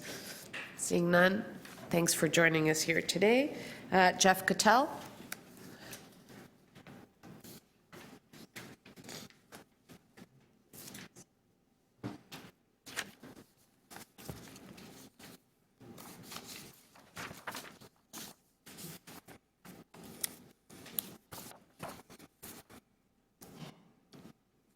Thank you, Deputy Mayor Anna Baleo, and members of the committee. My name is Jeff Cattell. I'm co-chair of the North Toronto Residents Associations, and my partner didn't make it through the day, so I'm here on my own. It's been a long day, a very instructive day, I must say. And Fanta was pleased to see the staff report outlining various analyses and service improvements over the past 2 years. While these process improvements, including efforts to standardize procedures across the 4 districts, the planning districts, have been accomplished, there's an overall question remains about neighborhood planning, which is city planning, the zoning bylaw, city planning, the Committee of Adjustment, city planning, these are all different, all separated, the administration of the zoning bylaw through buildings, building permit issuing, again buildings, and then construction, how they all, are they working to produce the outcomes intended by the official plan? The need is for a comprehensive end-to-end review of so-called minor land use planning, which involves both departments, city planning and Toronto building, not just Committee of Adjustment. The Committee of Adjustment is just a committee, it's a process, but it involves so many other things, and they all work together. The Committee of Adjustment review that's before us focuses on processes, not results. From the perspective of residents, there remains deep concerns about the Committee of Adjustment, which can only be addressed by a broader review of the results of the process. Fanta previously raised this in April And we developed at that time a report called Minor Residential Planning and Development, Decision-Making in Toronto, and we've updated that. It explains the issues from end to end from our perspective. Consistent with this direction, we recommend, if you recall, the Special Committee on Governance on November 1, out of the 2 recommendations that staff brought and which were approved, one of them was about the committee structure of council. The other one was about the Committee of Adjustment. And it recommended a review in, quote unquote, in partnership with a post-secondary institution, with suggesting that review with a post-secondary institution be a comprehensive end-to-end review focused on outcomes, as referenced in the Fontra report, which I just referred to. In addition, we have gone through the Committee of Adjustment report. We've identified numerous detailed comments and suggestions to increase the ability of residents to engage in the process. There's a detailed 6 or 7 page report outlining our comments on specific aspects of that. Just a couple of examples, not a comprehensive list. There are too many to take all my time. But, for example, application materials that are submitted by the applicant. It's not good enough for neighbors and residents to actually understand what's going on with the proposal. To just put in a plan, a front elevation, without the contextual information. What's the height? What's the massing? Visually, not just is there a variance, but how does it look? How's it going to look from the street? What's it going to look from me as a neighbor? What's it going to look from my perspective walking my dog? How does it affect the neighborhood? It's the built form context. The lack of contextual information is a severe disadvantage to neighbors right now. There should be a requirement to include correct scale elevation drawings of the application. Similarly, the vetting of agenda item, which currently occurs according to whether a person is present, is extremely prejudicial to neighbors who wait around for 3 or 4 hours, up to 3 or 4 hours, to get a time to discuss, when all the ones where there was nobody physically present, despite the letters that were submitted, they don't get a chance until hanging around for hours. Supposedly to engage in mediation, but at that point it's too late. Like it's not a suitable situation. Jeff, I'm going to have to ask you to start wrapping up. I am wrapping up. Yeah. The notification to neighbors should be expanded from 60 meters to 100 meters. So that's just an example of some of the concerns we have. There are detailed, very detailed, specific suggestions and analyses that we've made. Thank you. Thank you. Any questions? Seeing none, thanks for joining us here today. Last speaker is Al Kiwi. Al was with me, and he's sorry. not here anymore. Not here, he had to leave, didn't make it through the day. Okay. Questions of staff? I'll just ask, because I do have a motion, basically just to continue the conversation with the stakeholders, basically the residents associations, the industry. I think there's been some really good improvements that everybody recognizes, and I think that would be beneficial. Would you agree? Madam Chair, I would agree. Okay. Thank you. So since there's no more questions, I can post the motion that I've had, which is basically just consult, and keep us posted in a year. Just updates. I think it's something that this committee should keep an eye on, and we're looking forward and see the great results. So can I have a motion to approve and item as amended? All those in favor? And that carries, and that concludes our work today, and we're done. Thank you. Thanks to the members of the committee, and thanks to the public. Thanks to everybody. Thank you so much.